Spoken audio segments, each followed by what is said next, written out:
Get in, loser. We're going podcasting. Rock on. You can unlock the door first. Maybe.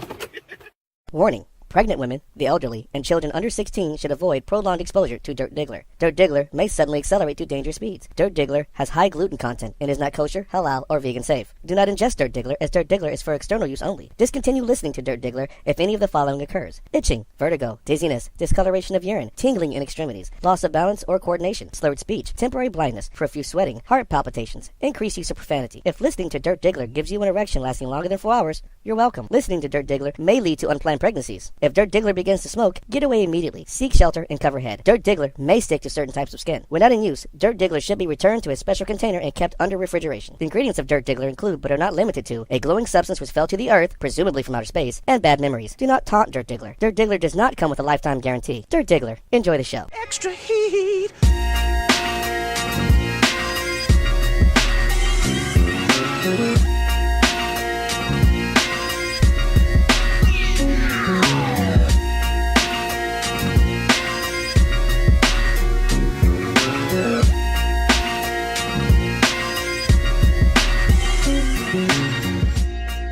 All right, what's going on? It is the Dirt Diggler, the dirtiest Diggler to ever Diggler for Dirt Cut Diggler. right. With me, of course, I have. Kenny the Dork, insert catchphrase here. All right, and on the line, as usual, the awesome. Gianni, the LA chick with the KC branches. Right. Actually, I bet. Yeah, I mixed that up. Yeah. Did you mix it up? I mixed up my own shit. Yeah. You should have heard me. We'll mix it up today. You should have heard me when I first kicked it off, trying to get that stupid catchphrase down until it became muscle memory. I would just guess, I guess that's it. Either way, hey, look, welcome to Dirt Diggler's Shitty Sports Show with my co-hosts, the Dork and Gianni. We missed last week, right? So, Dirty, you have been very inconsistent with your shows as of late. Listeners, I hear you, and I'm sorry. I'm sorry, too. Last week, the Dork had to go up north, and Gianni had some shit to do, and I'm like, guys, I'm going to do a solo show. And then I was a lazy piece of shit. I didn't feel like doing it, so I just kind of chilled out last weekend and relaxed because, shit gets real. Yeah. And I didn't do a show. So there was no show last week, but there was a lot to talk about. And, I totally missed out on it, and it's my fault. And we deprived you listeners of the awesome show. It's been said that this show has character. And I agree with that statement. We are characters. We are definitely characters. So, once again, Thank you for listening. We appreciate your continued support. And let's get into this week's schedule, shall we? So Gordon Hayward killed us all a little bit on the inside with an injury. I don't even talk about it, but I'm gonna. Some CPR over there. It's not. I think anyone who saw it or heard of it or heard other people see it needs to little therapy there. Bad. I should talk about it to somebody. I feel like I should talk to someone about it. Yeah, I need to go see somebody and talk to them about it because basketball season's now over for me. All right, so speaking of basketball, we're going to talk about our respective teams. It's been a week of actual NBA regular season action. The Lakers, Sixers, and Celtics have all had games, some of them against each other. And we're going to talk about what we're seeing from our respective teams as far as outlook going forward this season. Of course, it's like a weekend. Like, folks could... bruh. Yeah, but we're going to be bold, and we're going to lean forward, and we're going to talk about it, because that's the kind of shit that we're not paid to do, so... Fuck no. But if you want to pay us, hit me up on dirtdiggler2023@gmail.com, and we could definitely work out some kind of sponsorship deal. In fact, hey, for those of you who may know someone who owns a brewery, or a distillery or something like that, or just a product they want us to review online, we will be more than happy to talk about their product in exchange for product and some pocket change for the show. I promise the money will go to a good cause, the cause being actual production equipment for the fucking show, which will be great. Yeah? I've got one other thing. Speaking of things for a good cause, my employer, Innovative Learning, the Harbor School, is sponsoring a raffle for all you Packer and Raven fans out there that want to buy tickets into that. $5 a piece, $20 for 5. How do they get tickets? They let me know, and then I enter them into the drawing. How would they reach you? Through knp278@gmail.com or dirtdiggler2823@gmail.com, or leave a comment in the show. All right, cool. Yeah. Awesome. So full airfare, round trip, food, For two, right? Yeah, for two. Round trip airfare to wherever you're flying from to Appleton, Wisconsin. 3-night hotel stay. You're going to be staying in the Ravens team hotel if you take up on that, if you win the raffle. Nice. Yeah. Good luck to anyone out there who decides to take part in that. I've thought about it, but I need like 5 tickets. If I understand. So, there's a bunch of us Digglers in the house. So yeah, all right. Talk about Lambeau Field too, right? The NBA, Lakers, Celtics, and Sixers. We're going to talk about. We're going to talk about baseball. We're getting close to the World Series here. Yeah, we'll know our World Series matchup tonight. Yeah, we'll know the matchup tonight. We're talking more about that. The results, the best sports afro from round 2 this week. We get down to the final 4, and you'll never guess who made it. You'll never guess. Actually, you probably will guess. Because some of you voted. Because you motherfuckers voted, so you know exactly who you voted for. We're going to give out the Diggler Award for Media Excellence. Son of a bitch. Yep. We're going to... listener Chris Peters has additional questions for us because that's the kind of shit we live for. Yay, Chris. Yeah, right. So this is the question that's been addressed before in the past, and I'll give the instance, but we'll talk about it some more here because I think it's a legitimate conversation to have.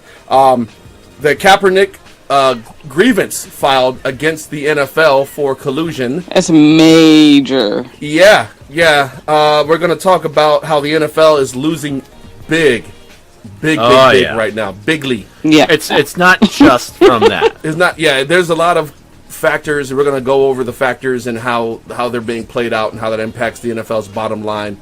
But, it's not a good look right now for the NFL. We're going to go over all those details. Mm-hmm. We're going to go over the Week 5 and 6 recaps and reactions because we didn't do a show last week because we suck. Our Week 7 uneducated predictions, which mine haven't been that uneducated. Mine's have been rather spot on. Yeah. At least for my team. Go Birds. The shitty beer of the week. And the hot take of the week. So, all right. Everyone, have a seat. Sit down. You may want to get yourself a comfort blanket, a pillow, or your beverage of choice. You may want to call your rabbi, pastor, priest, loved one. We're going to talk about Gordon Hayward's motherfucking injury. Listen, I saw the Joe Theismann injury. I saw the Willis McGahee injury. I saw the Ronald Darby injury with you. I saw the Ronald Darby injury sitting next to the Dork, and I was gnarly. I've seen the Paul George injury. I've heard the Teddy Bridgewater injury described. Listen, I've been... What about the kid from Louisville? No, I missed that one. But I saw the replay of that injury. The quarterback, right? Yeah, his bone was sticking out, though. Yeah. No. So, this Gordon Hayward's injury supersedes those. I think the only injury that probably could have been worse would be Bridgewater's if we had footage of it. Yeah. Because Bridgewater had people dry heaving and or actively puking on the sideline, and their souls were bruised forever by his blood curdling screams. That's how gnarly Bridgewater's non-contact injury was. But Gordon Hayward's is right up there, and holy shit, 5 minutes. Into the fucking season, this guy comes down. A season I was hyped for. If you're a Boston fan, of course you're hyped for this. You got yourself a little dream team. We were damn near elite with him. Well, you got a little dream team going on there. Some serious shit. You can compete with Cleveland maybe. Well, then we have to trade for Anthony Davis, bruh. Good luck with that. Yeah, I still see it happening. I still see it happen too. We have the draft capital to pull it off. He could go to the Lakers. No. He could. Sunshine. That would be great. Sunshine. We would accept him with open arms. Yeah, seriously. We need to take him from you first. But no. Yeah. So Kenny, I know you're a Celtics fan. So can you give us a play-by-play of your emotional state as that injury happened? Okay, all right. And, so you want? Okay, so here it is. Wednesday, or was it Wednesday night? It was like Wednesday. Tuesday, Wednesday night. Yeah, I'm sitting there. I'm playing PS4 games. I look at my watch. Oh shit, Celtics started. Let me quick on over that. And, you hate to see that. Hate to see what? What are you talking... Oh, my God! Oh, no, stop it. He's already dead. God, yeah. I think I knee-jerk reacted. Well, basketball season's already over for me. You are a New Englander, so that is the appropriate reaction. Well, not only that, but, we've had incredibly great luck the last 15 years in New England sports. Think about the last 3 months. Yeah, this is bad. This is really bad. I mean, the Patriots defense is awful, and Edelman out for the year with a gruesome, non-contact injury. Yeah, y'all have had some bad injuries in Boston area sports. Yeah, now Gordon. Being a champion is just as much luck as it is skill. It is. Very much so. Can you imagine if Jordan would have went down during that dynasty? Those dynastic runs? Oh, yeah. If something like this would happen to Michael Jordan, do we have the Bulls? No, we don't have the Bulls in the 90s if Jordan goes down with a knee injury. So it's half of it's luck. You got to count. Luck's something you got to deal with. But, so now for the, I cry puked in summer over Edelman, and now I'm going to cry puke over Gordon Hayward in the fall. If you see the injury, though, you're probably going to cry puke regardless. It's like, I don't care if you're a Boston fan or not. Yeah. Seeing that injury, you're going to cry puke. It's terrifying. You're going to cry puke. I felt sympathy pains in my leg. Intense. There's certain things I refuse to engage in. Watching that injury is one of them. Yeah, I don't ever need to see that injury. It was bad. So Gianni, all right, so you're a Laker fan. You're on the other side of what is a storied rivalry here.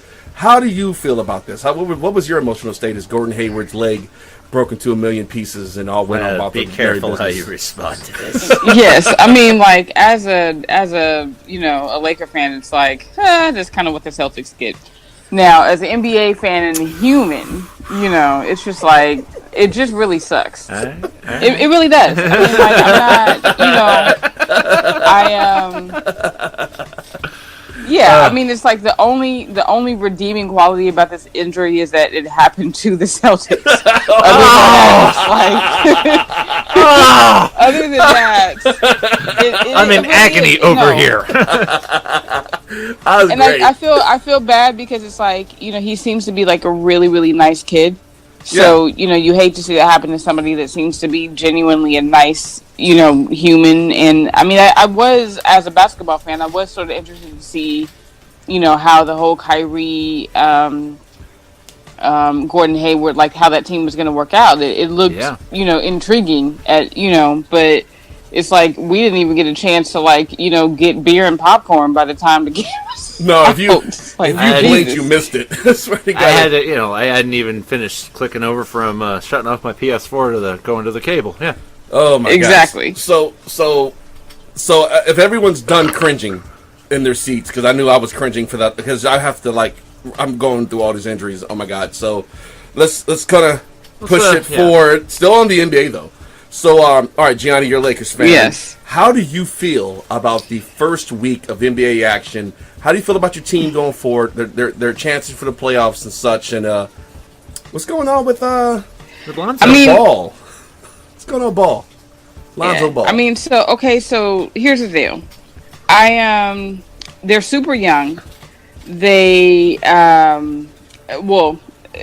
first of all, we can also talk about the fact that Mr. Ball got his introduction to the NBA, and Patrick Beverley was not kind, to say the least. Lonzo got his ass handed to him, and as he should.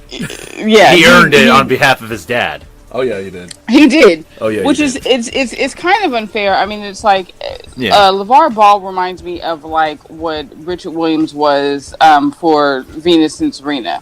Only, tennis and basketball are very different sports. You can get away with a little shit talking in tennis. You can't really do that in the NBA.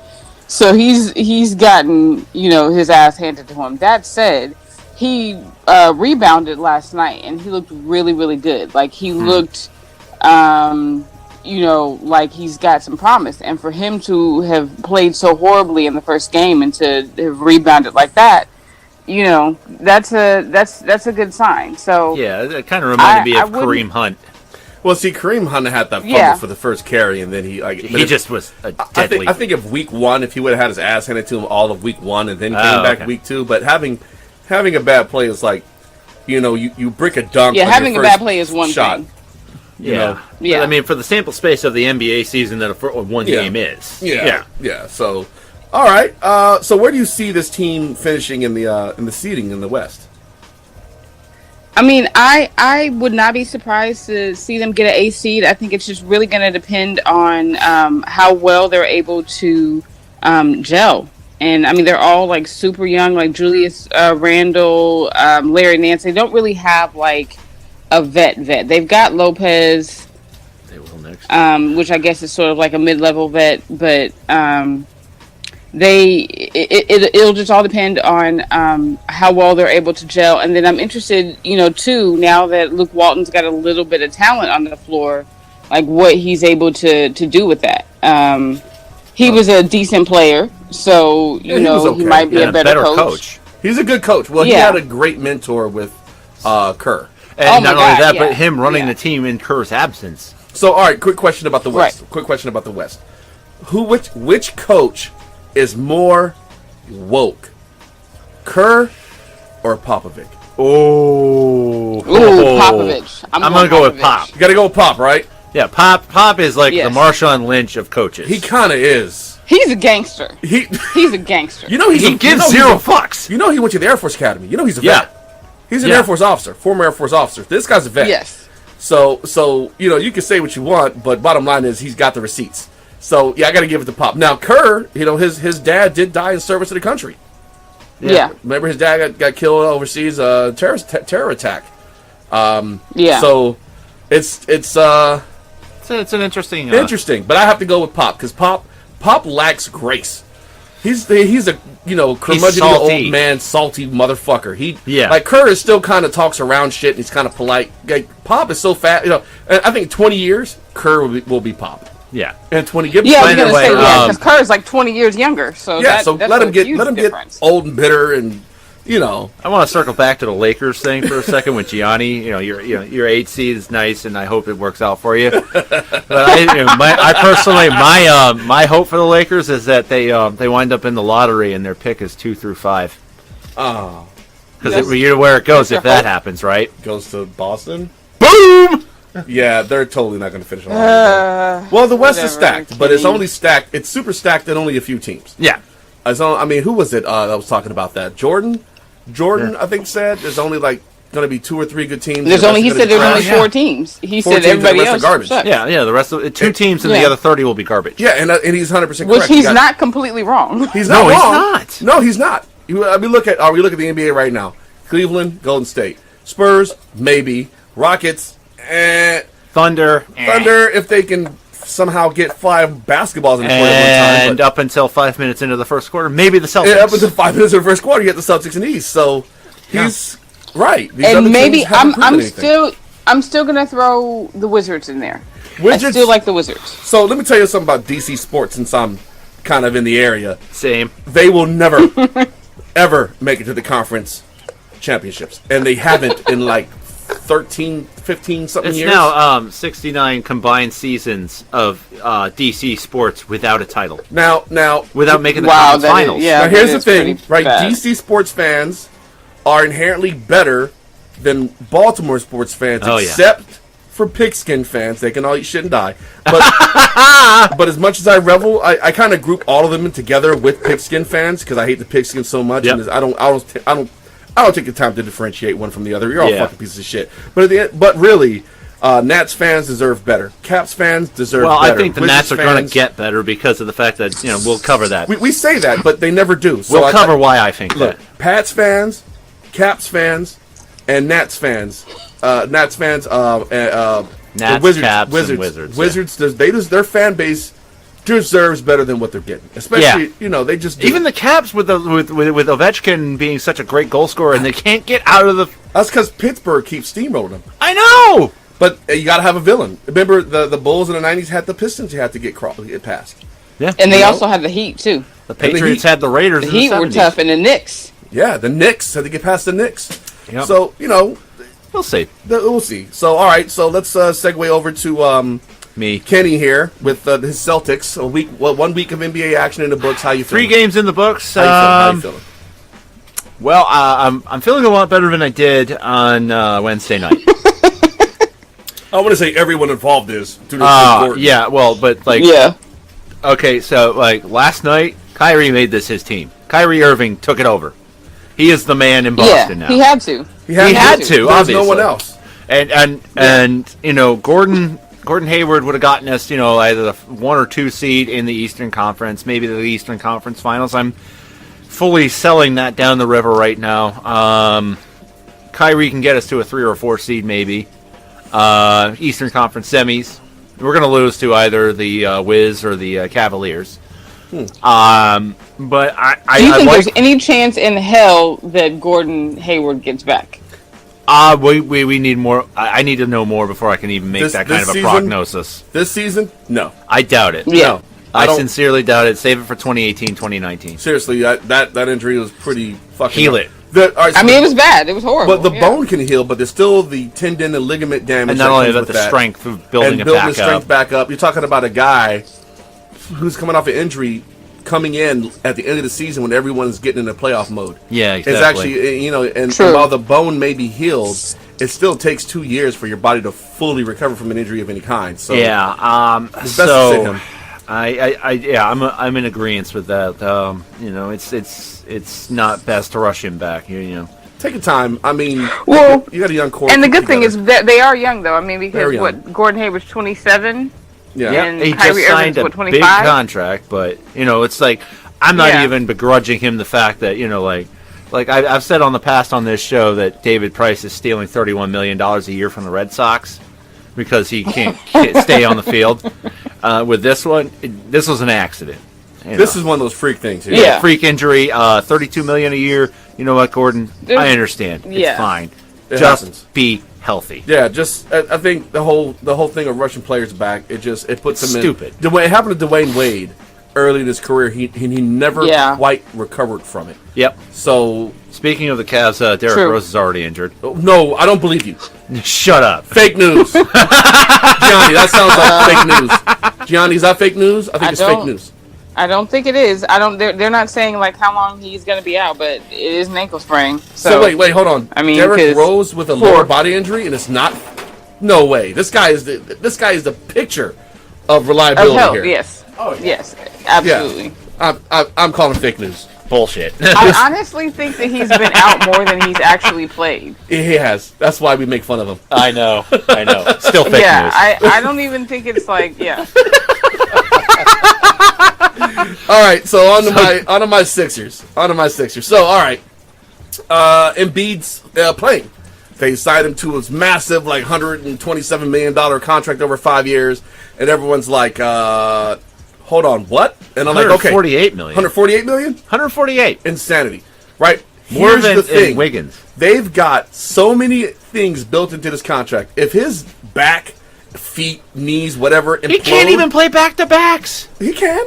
Well, no, he can't because of his health. No, they're not letting him, and he's been pitching a fit because the Sixers are keeping him in a glass case until they feel like he's fully spun up. Which, okay, understandable. And they should. They have a lot of money invested in him. When he's on, he is otherworldly. I get it. So we have a young Sixers team, very young Sixers team. They're losing, but they're really making a game out of it. I mean, really, what? He was so otherworldly last night. He was laying up enough bricks to build a house. Hey, man, everyone has an off day. Yeah. Even the great Joel Embiid. Joel He's Embiid. had a few. He's had a few. MJ, Kobe, all of them have had off days. We in Celtic land appreciate him having an off night. championships, you can have off days when you got like 5, 6, 7 rings. No, you're right. But even during the course of acquiring those rings, there were days where he was just garbage. Yeah. And not to say that his body of work is terrible. No, he's we're talking about Hall of Famers here. But Embiid is a young dude who's just now getting significant time. Was trying to get significant time. He's gonna have games where he's just not effective. Yeah. He's got to work through them. But what makes a great player great is being able to recover from those bad games and come out the next game and kill it. So which is what Lonzo Ball did, which is great. Yeah, Lonzo Ball did do that, and he has the makings of he could become something good. But you got to get there. So like I said, the Sixers are making the game of it. They're entertaining to watch. They're young, they're unpolished. So give this team a couple years. Like I'd say, like they're a year from being a 7th or 8th seed in the East. I don't see them making the playoffs this year unless they somehow have a collective epiphany and figure it out. But I don't see them making the playoffs this year. It's just there's too much growth that has to happen within that franchise as a whole. But the future is looking good if they can stay healthy. And Simmons did look good last night. Yeah, I mean they're gonna.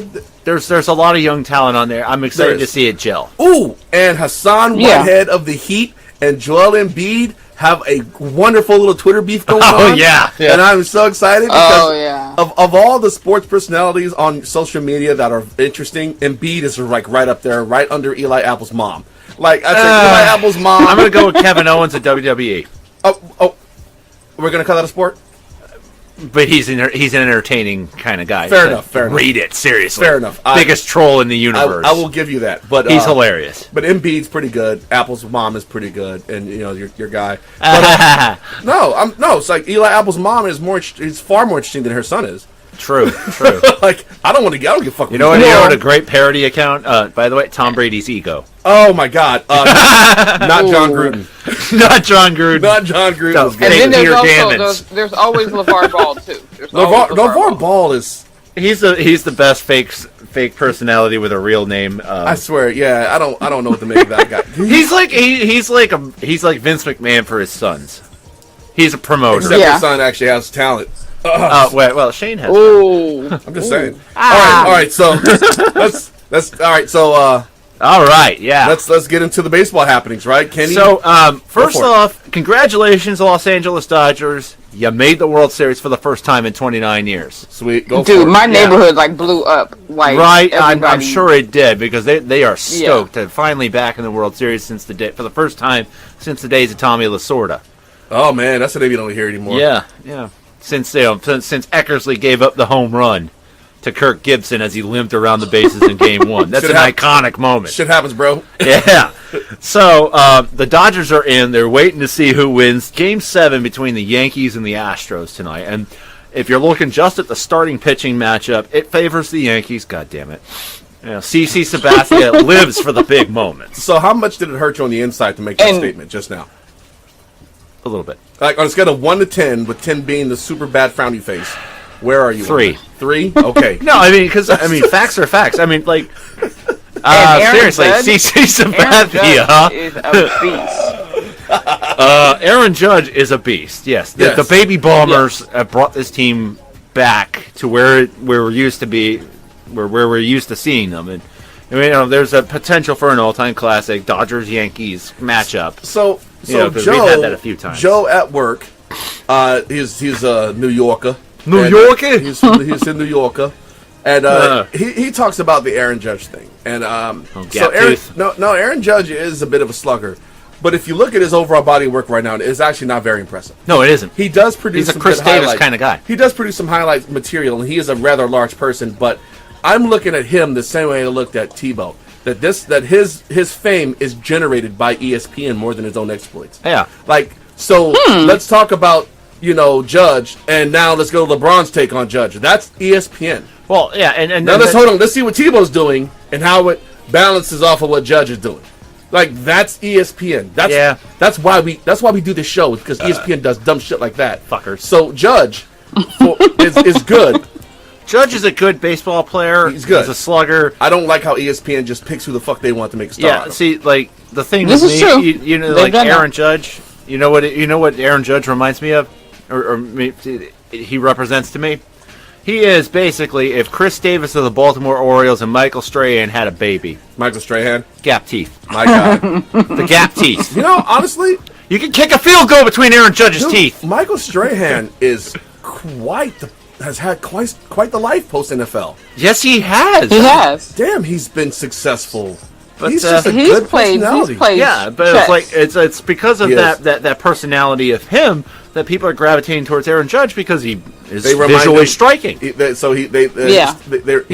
him of Strahan. Yeah, and not only that, he plays for the largest, one of the biggest, markets in the world. So, but like I said, CC Sabathia though, in terms of tonight's starting matchup, he lives for it. Oh yeah, he lives for the big moments. The Astros are countering with more of a kitchen sink approach. Okay, and that's what I love about Game 7s in general. It's like they're throwing out Charlie Morton, who's okay, but every pitcher's available tonight. Maybe even Justin Verlander, who threw 99 pitches last night. No, you said him.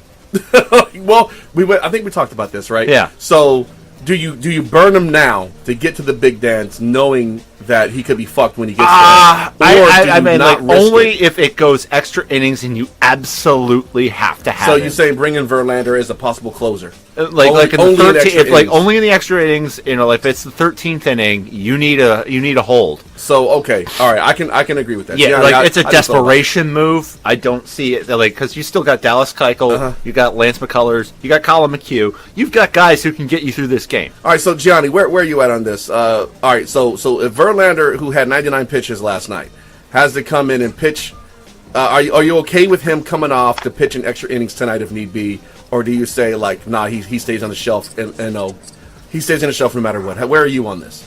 Well, I mean, I think if it comes down to it, you have to do what you have to do to get to the game. I mean, because it's like it does no good to save him if you can't get to the big dance. And not only that, but like seriously, if you save Verlander for Game 1, imagine that matchup: Kershaw versus Verlander. Yeah. That's an all-time classic pitching matchup. Oh, it's gonna be good. Oh my God! Yasiel Puig is playing his eyeballs out right now. Dude, Kiki Hernandez. Yeah. Oh my God! 3 home runs in the clinching game against the Cubs.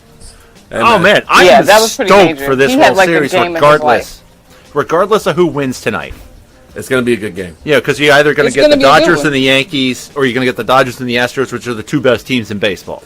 Look, I'm not even a big baseball fan, but right about this time of year, I'll partake because this is exciting shit. This is what I actually want to see. Folks, I can't wait to see what kind of World Series we're going to have. I think no matter what. This is like it's payoff for the buildup of like 200 games. It's like that's my problem. It is. It's way too many games. So all right, Kenny, who do you have taking this series? I am gonna go with Houston just because they have the live bats. Okay, Gianni, you going? Who you going with? I'm gonna go with the Yankees just because I think I want to see the all-time classic. I want to see the Dodgers, LA right? New York. Yeah, I understand. Yeah, it's hard to go against a team that's at home. And I don't know if this Yankees team is built like Yankee teams. Yeah, they're too young. I think I'm going to go with Houston as well. They're a year away. They're close. They're close. Yeah, they're a lot closer than the Red Sox. But the Red Sox will have a new manager this season because, as I campaigned for 2 weeks ago, the Red Sox fired John Farrell. And I'm sorry, he's like the Marty Schottenheimer of baseball. Hey man, sometimes it's good to be second. And sometimes you need a new voice. I mean, he is the first Red Sox manager to ever win back-to-back division championships, but that's all they were ever going to do with him. They're not going to win championships. Yeah. That first year with him winning the World Series was a fluke. We've seen that play out. It's sometimes you got to make bold adjustments. Yeah. That was more big puppy getting hot at the right time. You got to make bold adjustments. So, Dusty Baker. Dusty Baker is a choke artist. Yeah, he is. Oh my God, he blew Game 5 so badly for the Nationals, and I felt so bad for DC sports fans. Yeah, Dusty Baker. He is not being retained by the Washington Nationals. Yeah, bold moves, like I said. Dusty Baker. Oh, I mean, like, Dusty Baker is the reason we have a wild card game. The 1993 Giants, what I was telling you two about. Yeah. Hey, Shisa. Doggo. My dog's down here chilling, getting attention. He knows. But yeah, Dusty Baker. He's a story like character in baseball, but the problem is that choking is what defines him now. He's like the Tony Romo of baseball managers. I'd go so far as to say he's like the Marty Schottenheimer of the National League. Agreed. Yeah. Agreed. Yeah, like he'll get you there, but he can't get you to the promised land. He can't get you to the promised land. All right, so hey, listeners, this is really fun. All right, so we've been enjoying this out. Sorry, hold up. Semifinal time, baby. There we go. All right, there, Sanchez. Hey, look, I'm drinking, so you can go fuck off. Hide and go bleep yourself. Yes, but no. So the Best Fro Tournament. Sorry, we're getting close to the end. Yeah, 4. It's getting serious. And after this one, we're going to get into the mullets. And I'm telling you, look, this is exciting shit. Yes, it is. Your current matchups now, the final 4, the semifinals. Dr. J against John McEnroe. John McEnroe upset Ben Wallace. Right. I still don't even understand how that happened. I still don't understand how that happened. He got more votes. The power of the Jufro. I guess. I got that. Yeah. But yeah, He's not even McEnroe. Jewish. He's Irish. Yeah, he's not. He's Irish. Irish. I guess he's Black Irish. I don't know. He might. There you go. There you go. But no, McEnroe continues his improbable march here. I know. And now he goes against the number 1 seed. But I'm gonna cry bullshit if he beats Dr. J. Look, if he beats Dr. J, it's what it is. Folks got to vote. Folks got to vote. It is what it is. I personally think Dr. J's a well-earned number 1 seed. Yes. I do too. Majestic Yeah. fro. But hey, these votes got to come in. So hey, look, ladies and gentlemen out there, the links to the polls to this Final Four will be under the description of the show. Yeah. Go ahead and click on it and vote. You can vote. What's the other semifinal matchup? Right. Hold on. You go ahead and vote. So there's only should be 2 links, right? And the second link, which I'm going to get to now, Kenny. Yeah. Yes. The number 6 seed, Colin Kaepernick, versus the number 2 seed, Randy Moss. Yeah. Right? So Randy Moss is coming through with Colin Kaepernick. Now, let me tell you, both of these gentlemen's afros are noteworthy. They're luscious. They are I extra think Caps moist. is a little more luscious than like Moss's was just like there. Moss's hair was a wild forest. it was like Frederick Douglass's shit back in the day, you know. But Caps is very refined. It's a huge afro. I mean, he's got a good afro. It's smooth and spherical. Yes. It's very, very, you know, it depends on what state. It's been kind of, you know, oval. It's been an ellipsis every once in a while. Yeah. You know, spheroid. But ellipses Kaepernick. Well, and I also think that the longer his protest and all that goes, the bigger it gets. Like I'm all for it. Just be untamable. I'm all for it. So I am too. Get out there, hit those links. You can vote and vote for your best sports afro. All right. So next show we're gonna crown the finals matchup, the last 2, and then after that we go to the mullets. And so on and so forth. This is going to keep us busy for a while. Yeah, it is. And I'm looking forward to it. I'm looking forward. This is good stuff. Really, it's really is fun. good. We had fun putting this together. Oh yes, we did. Yeah, like just dragging out. Like, let's put this guy in there. Let's put that guy in there. Yeah, I mean, fuck it. Why not? When we get to the mullets, like you hockey fans, you're going to be in heaven. Yeah. Yes, you are. You're going to be in heaven talking about the mullets because hockey had some mullets, man. Let me tell you. Hockey and tennis, surprisingly. Tennis had some pretty noteworthy early 90s mullets. Yeah, late they 80s, did. early 90s. They did. Yep. Some jovi. Yeah. Yep. All right, so we're going to hand out our second, because I handed out one last year, our second Dirk Diggler Award for Media Excellence. Dumbasses. This one goes to Jason LaCanfora for starting a bullshit story about Kaepernick being willing to stand if he was signed. He literally made that shit up. Like, no one... I don't even know, can't source it. Where the hell you pulled this ass. I mean, and like... It's like you're trying to advance an agenda or something. Almost, like... Really? Clicks? Yeah. Could it be clicks? I don't know, but... Get him signed. So, here's the thing, right? So part of the bad part about the internet is... It's hard for people to tell between a blogger who's not held to any standard and a journalist who actually is. Yeah. Journalists go to school, they have accreditations and everything else. Like, you have a certain respect that you're supposed to maintain, a certain integrity you maintain as a journalist. You don't make shit up. Bloggers can say what the fuck they want. Like, if I was to start writing, I'd be a blogger. Yeah. Right? So if I said the fucking moon is made of barbecue spare ribs and Harry Carey's going to eat them, come back from the grave and eat them, then that's the shit What about green cheese? Well, no, not cheese. If it was hot dogs... If you were made of hot dogs, would you eat yourself? I would. I'd have myself some mustard. I'd be delicious. I know. Cubs win. Cubs win. Not this time, but Cubs win. No, the Dodgers just beat them, so no, they didn't win. But so he's held to a standard as an actual sports journalist. He's supposed to. Yeah, he's an NFL insider. So. With that being he said, didn't get inside enough on that. Nope. He did not. With that being said, Gianni, Dork, let's take a moment to all shit on this guy and give him the recognition he so richly deserves for literally making the story up. You know what, Gianni, ladies first, go ahead, let him have it. First of all, Colin Kaepernick, shut your ass down with one fucking tweet. Ouch!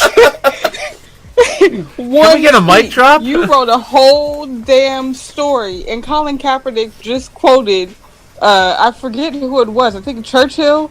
Yes. A lie. Travels around the world before the Puth has had a chance to put on his pants. Thank you. Okay, so you let a quote unquote dumb jock shut you a damn journalist down with one tweet. Come on, like you should lose your license. You should lose any accreditation, anything, just for that shit. all right. Alone. Dork, drag him over the coals. Give him the business. Seriously, the difference between you and me is you have credentials and you're getting paid.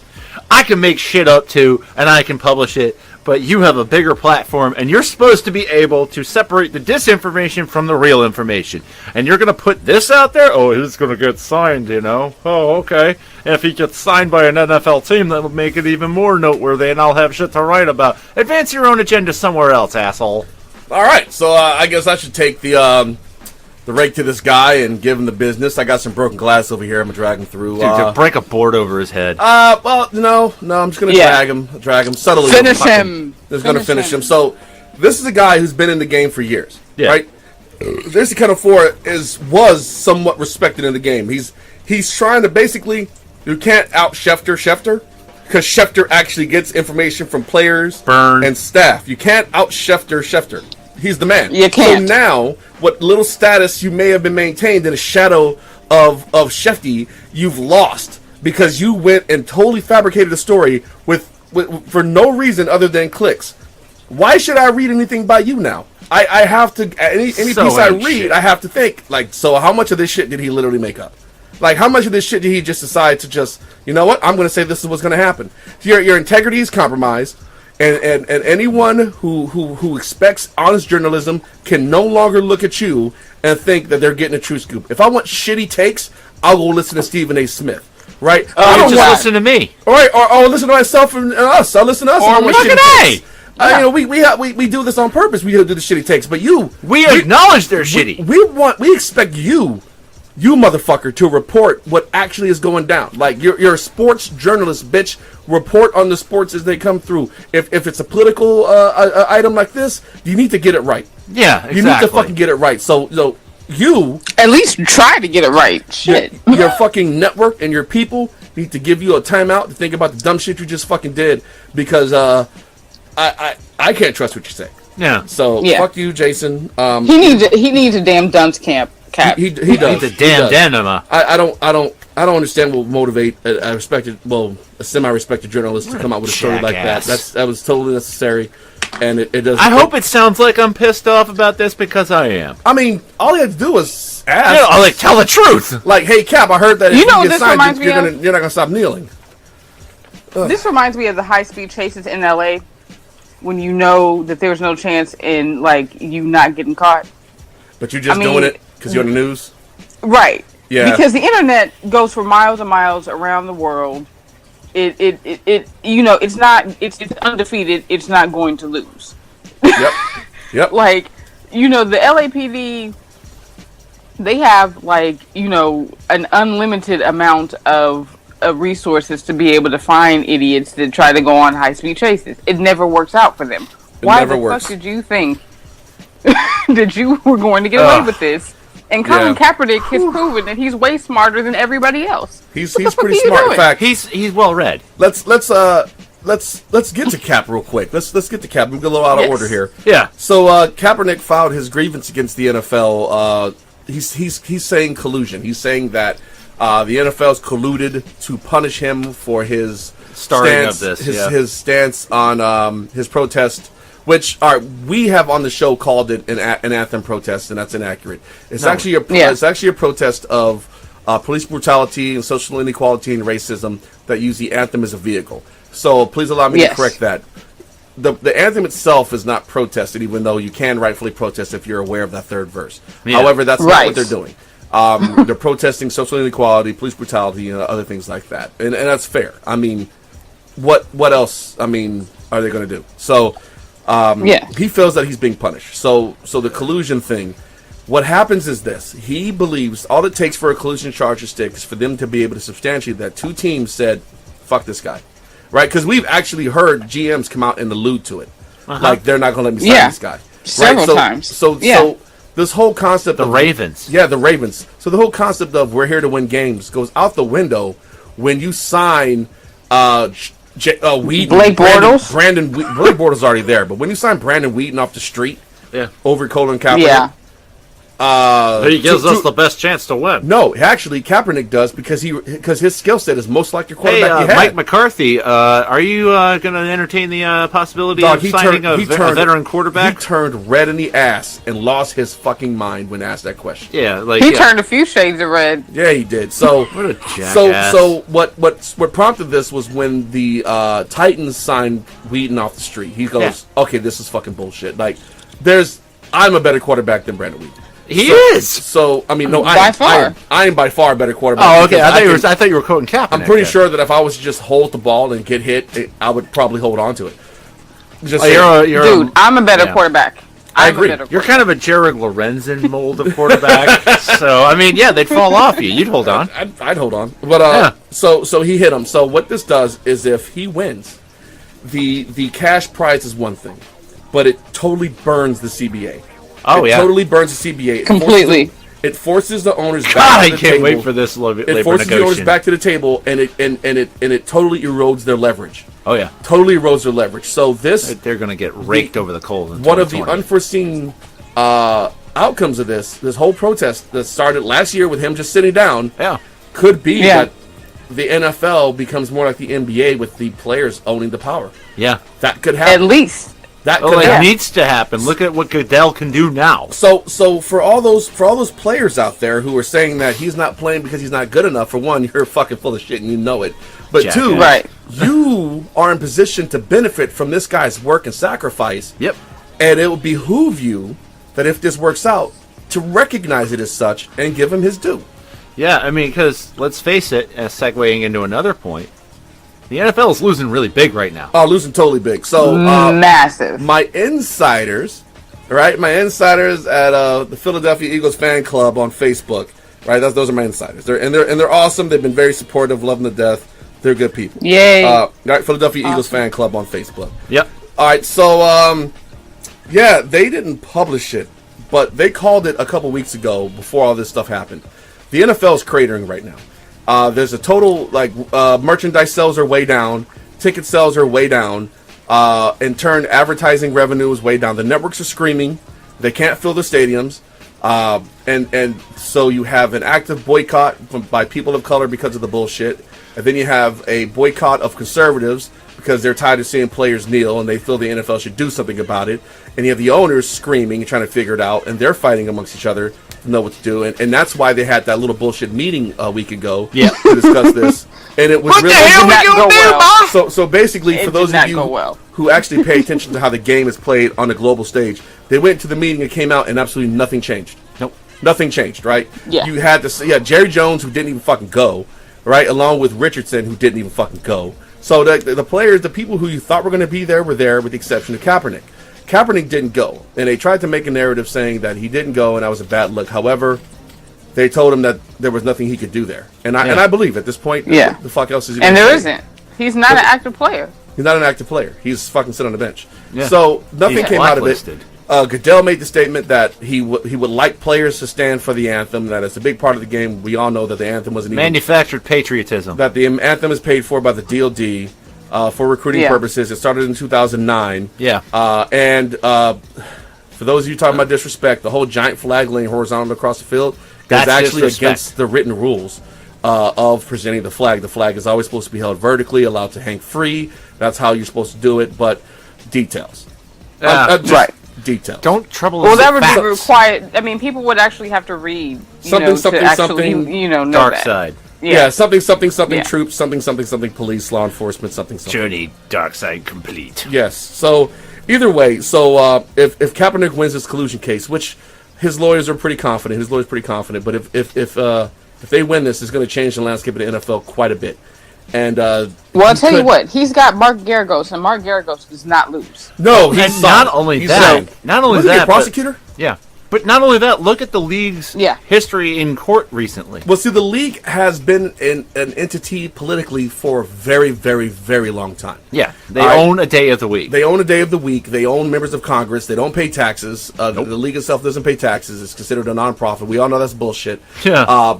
But they. So is the NCAA. So the problem with another thing is the the conservative politicians are trying to say, well, maybe it's time to revoke their tax exempt status. Yeah. Which could be interesting because I think that should have been fucking happened. Yeah. But whatever. All right. Absolutely. So this has gone from stick to sports to sports and politics are one and the same now.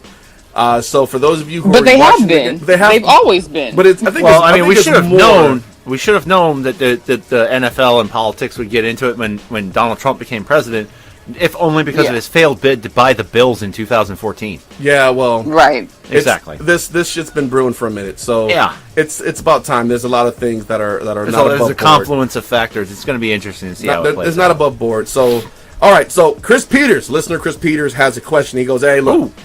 Yeah, right. We have a listener. His name is Chris. He sends his emails. We answer them. I like engaging our audience, and he's awesome. He's awesome, right? So Chris asked about interviewing players immediately after a game, right? So, who remembers that Richard Sherman interview with Aaron Andrews right after the game? He was championship game right? When they he just was advanced to when Super. He was fucking amped, and folks were like, "Bring that trash over here!" And everybody tried to make it look like Aaron Andrews was absolutely petrified, and she came on record and go, "No, listen, we want to grab them at that point in time because that's when their emotions, that's when the filter's off. That's when they're realist. That's when a player is the realist in that moment. Immediately, they haven't had a time, and especially someone like Richard Sherman. But anyone really, someone like him. Yeah, and especially when he was dropping some shade on Michael Crabtree, something fierce. Yeah, he was mediocre. Crabtree, it's So Chris was asking, is it fair to do that to players to get them when basically they're most vulnerable to say things?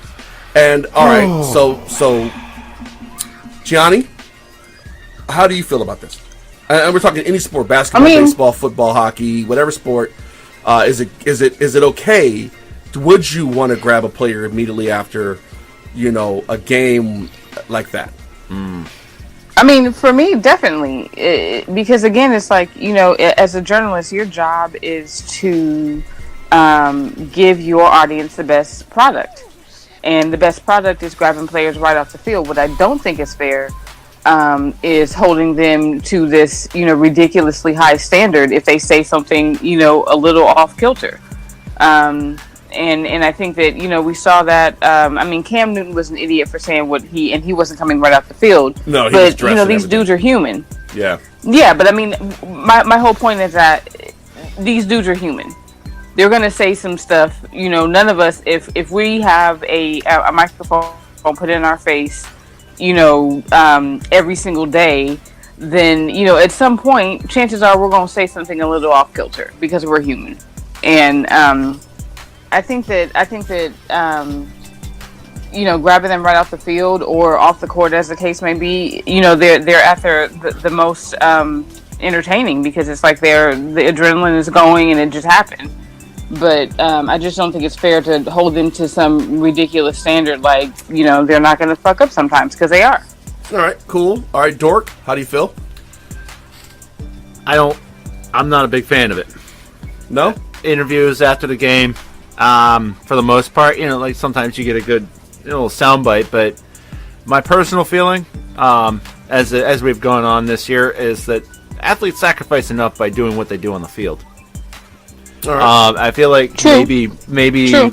we are expecting way too much of them, and we should just let them stick to playing the game and going about their business. Now, if the player wants to talk, as opposed to just, I don't know. It's just, I feel like they've given us enough on the field. So I'm going to echo kind of what Gianni was saying. As far as if you're looking for the purest, rawest reaction to something, right after it happens is the best time to grab them, right? Best time. Yep. All right. So do you hold him hostage? No. Right. Young Jerry Rice, his accent was profound, and he same thing with Herschel Walker. You could barely understand him. You don't grab them after the game because you're not going to understand. All you're going to know is these guys are fucking happy. That's all you're going to know. You're not going to know what they're saying. Their accents are too heavy. However, the prerequisite presser after the fact, where you got to sit there and you're droning on, that, in my opinion, has got to go. Yes. Right? Because forcing them to talk, like, I'm just here so I won't get fined. Yeah, I understand you got a job to do, dude, but, like, this guy just got his ass beat for 60 minutes. in a loss Right. at home, he Or probably Cam you Newton expect after for them Super to be Bowl polite. 50. right. He's probably not going to be polite, and anything he says is going to be canned. You're not going to get anything candid from them because they're worried about the fallout. Nope. So I think that if you can grab a Richard Sherman type character after the game, a Cam Newton type player immediately after the game, you ask them pertinent questions. Heck, even Tom Brady right after a game. Like, you grab these guys right after a game, you're going to get some very entertaining, real material. Because Tom Brady's one of the biggest trash talkers in the NFL, but you get him off the field in the post game presser. But he is one of the better composers. See, I don't want the presser. Exactly. I want, as a watcher, as a viewer, I want shit talking Tom Brady. I want that. Now, I understand what you're saying, Kenny, in that they're kind of held to this, they're obligated and they shouldn't be. And I definitely agree with what Gianni's saying, is that they're held to some standard. Yeah. These are guys who play a violent game violently for a paycheck. Yep. They're I'm not going to call them gladiators because for the most part they're not dying out there. No. But the game's intense. Yeah. So you have to be ramped up to a certain point. If you were to catch me immediately after a PFT or some shit, or a forced march, and you're gonna say some shit and ask me to do some math, it's gonna be a minute because I gotta get into mode. But I get it for these guys. I get it. So catch them after the game. If they're good to talk to you, catch them after the game. Don't expect them to do anything other than lose their minds. How about you cash me outside? Cash me outside then. How about that? How about that? But, I wish he would go away. I fucking hate that. I know. But all right. So.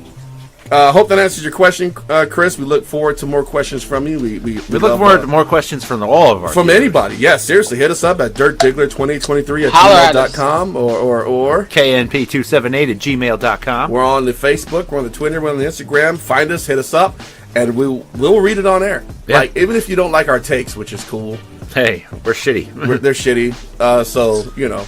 So let's get into the week 5 and 6 happenings. All right, so we missed do the show last week, so we're only going to talk about 3 teams, and that would be the Patriots, the Chiefs, and the Eagles. So up first is my Eagles. So played the Cardinals week 5 and absolutely destroyed them. I mean, it was a joke. It really was. It was bad. The Cardinals. The Eagles' rush defense is beyond legit. Number 1 rush defense in the NFL right now. What's been surprising as a fan is watching the defensive secondary play. Now, I'm aware that while the Eagles don't generate a high amount of sacks, they do make it very hard to pass the ball. Yeah. Right? I mean, it's one thing to have a clean pocket and to step up and deliver a strike. Quarterbacks can do that shit all day in the NFL. The Eagles made Carson Palmer look 38 years old. They made him look really old. So, but when you're there and you're getting jostled, is who we thought he was. Yes. When you're getting jostled and you're getting hit left and right as you try to throw the ball because the pressure is getting there, that's not a sack. But that's game changing. Yeah. You can't ever get comfortable. You can't get into a rhythm. Only the finest quarterbacks, your Aaron Rodgers, your Tom Brady's, are going to be able to make it in that. And really, Tom could have days where he doesn't. Yeah. When he's getting jostled. So really, it narrows it down to Brady and maybe Cam Newton, which we'll get into because he had to deal with the same shit week 6. Yeah. So So it was good to see the Eagles come out there. The run game came alive in that game. Carson Wentz started to play at an elite level.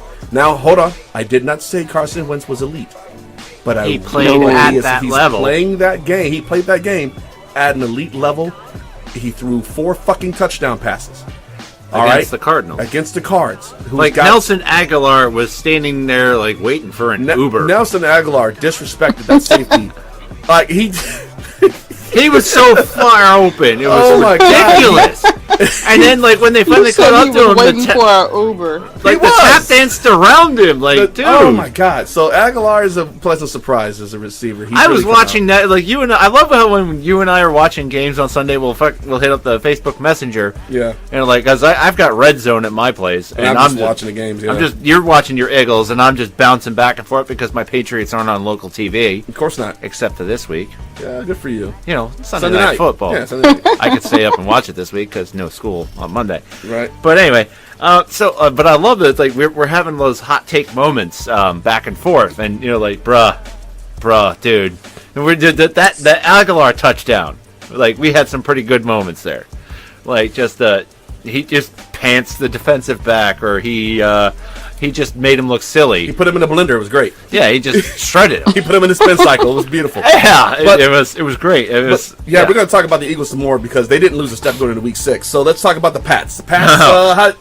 Tell me about Week 5. Oh, Thursday night, Week 5 in Tampa Bay.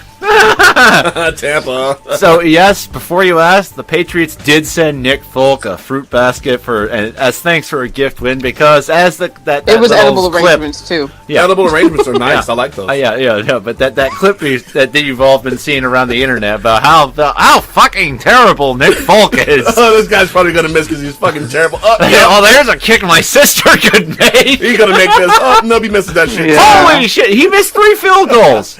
He gave that game to the Pats. Yeah, I mean, I hate to admit it, but it was just a large factor in the Patriots winning that game. And man, luck. And let's face it, because the Patriots have not gone a single game this season without giving up a 300-yard passer. They are allowing an average of 325 yards passing per game. Not sustainable. How are you winning? Not good. Luck. Yeah.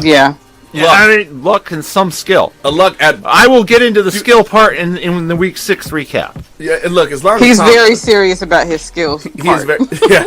So I told Gianni too. And look, as long as Tom's playing, you got a chance. Yeah. All right. I don't. Tom Brady is the Patriots defense right now too. I'm going to say this on the record. I don't believe that Tom Brady is superior to Aaron Rodgers. I don't think he ever was. I think when you measure a quarterback in terms of every skill they can have. Hold on.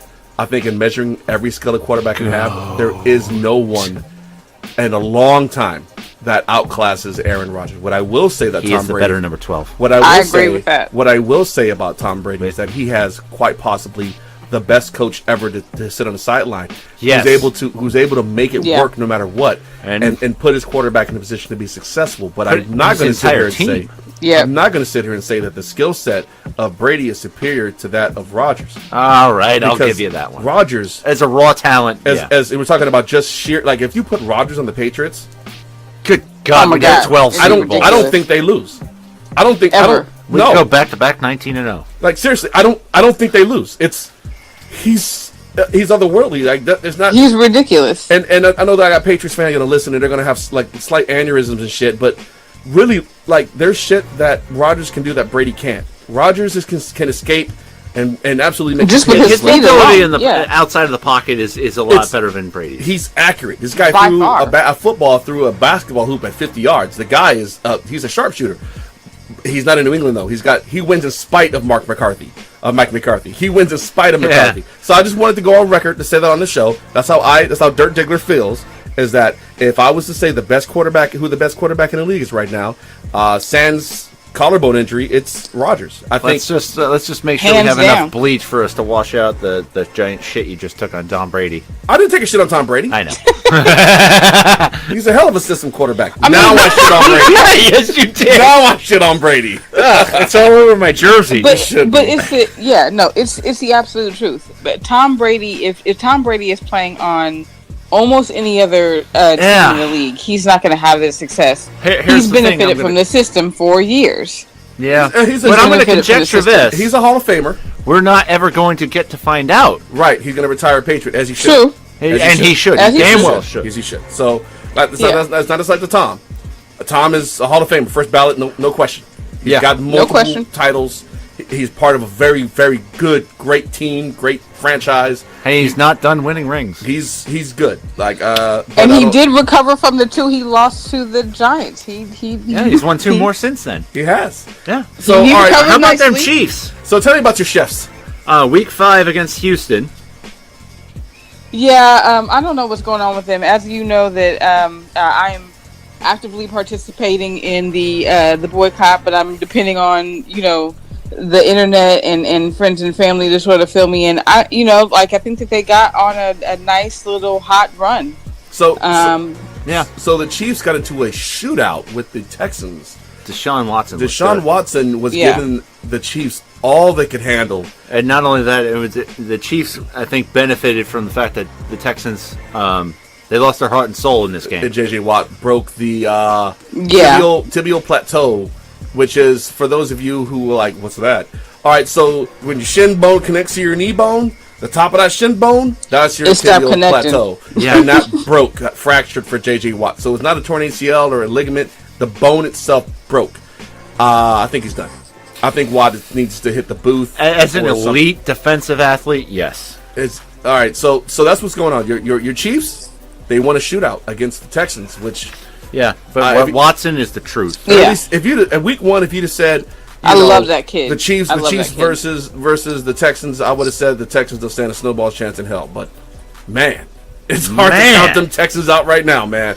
But it was a good win. I think we have our rookie of the year. Well, yeah, definitely. It's hard to bet against either one of those teams right now. The Chiefs are still noteworthy, and we'll talk about why they're still noteworthy going forward. But Gianni, your home team is looking solid right now. They're looking good. Well, week 5 they look the good. Class of the AFC. Well, at least the last couple of games they haven't looked good though. Yeah, but real quick on Deshaun Watson. Not only do I love him off the field from what I've seen, but I mean on the field, but off the field, the work that he's doing in the Houston community is really amazing. And what's really cool is that he's essentially doing for other kids what Work Done did for him and his family when he was a kid. Oh, fucking Work Done. So yes, love that guy. Yeah, and then his family got a free house from building Habitat for Humanity through sweat equity. Doc, that's what he does. Yeah, Work Done is a look. I don't. If for those of you who like new to all this shit, you need to look up Work Done. He was a running back for Falcons and Bucks. Falcons and the Bucks. But his biggest thing is since he's been out, he builds houses for fucking single mom families and shit. Provides them opportunities. He was doing it when he was in the league too. Yeah, and like holy shit.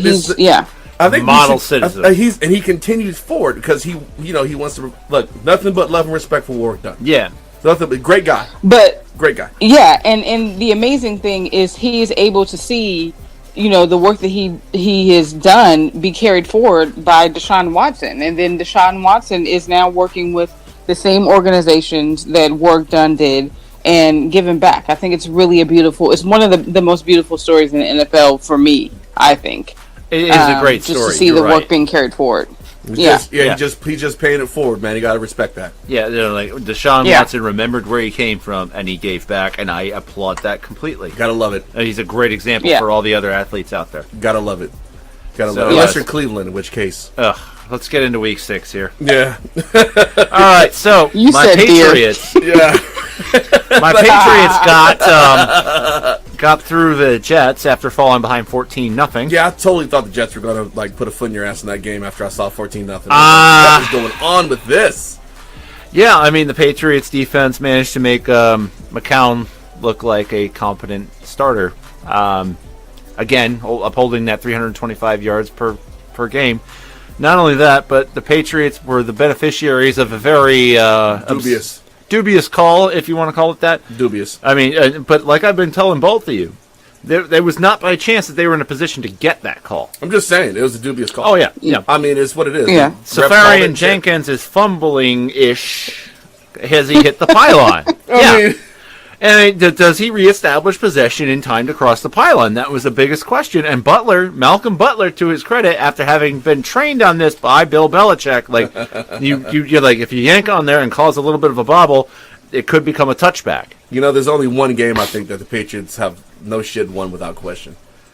Really won. The Saints game, yeah. Yeah, the other ones have been like skin of the teeth, chicanery, interesting calls at the end type shit. Yeah, looking real vulnerable right now in New England. The defense is looking really vulnerable. I'll give you that. The offense, though, has pulled its weight and then some. It has to. Tom Brady, as a 40-year-old quarterback, has impressed.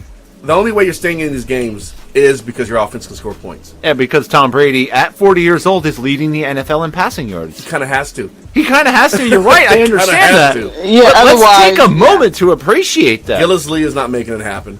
Burkhead's not making it happen. And who's that defensive back you got from Buffalo? Oh, Stephon Gilmore. Yeah, he sucks. Like, seriously, it's a communication issue mostly. He sucks. So he is not integrating well. It's like Chad Ochocinco in 2011. This is one of those things. Look, even the mighty have Ochocinco wasn't going to he wasn't going to he was already at the end of it. Shut long enough. No, but he could have been better than 15 catches. Nah.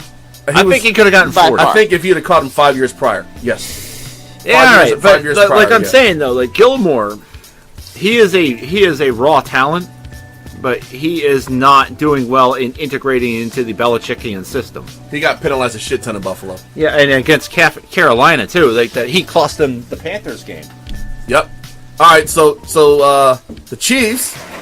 All right, here you go. I know you're not watching, Gianni, but I'm gonna tell you. Your Chiefs, they got housed.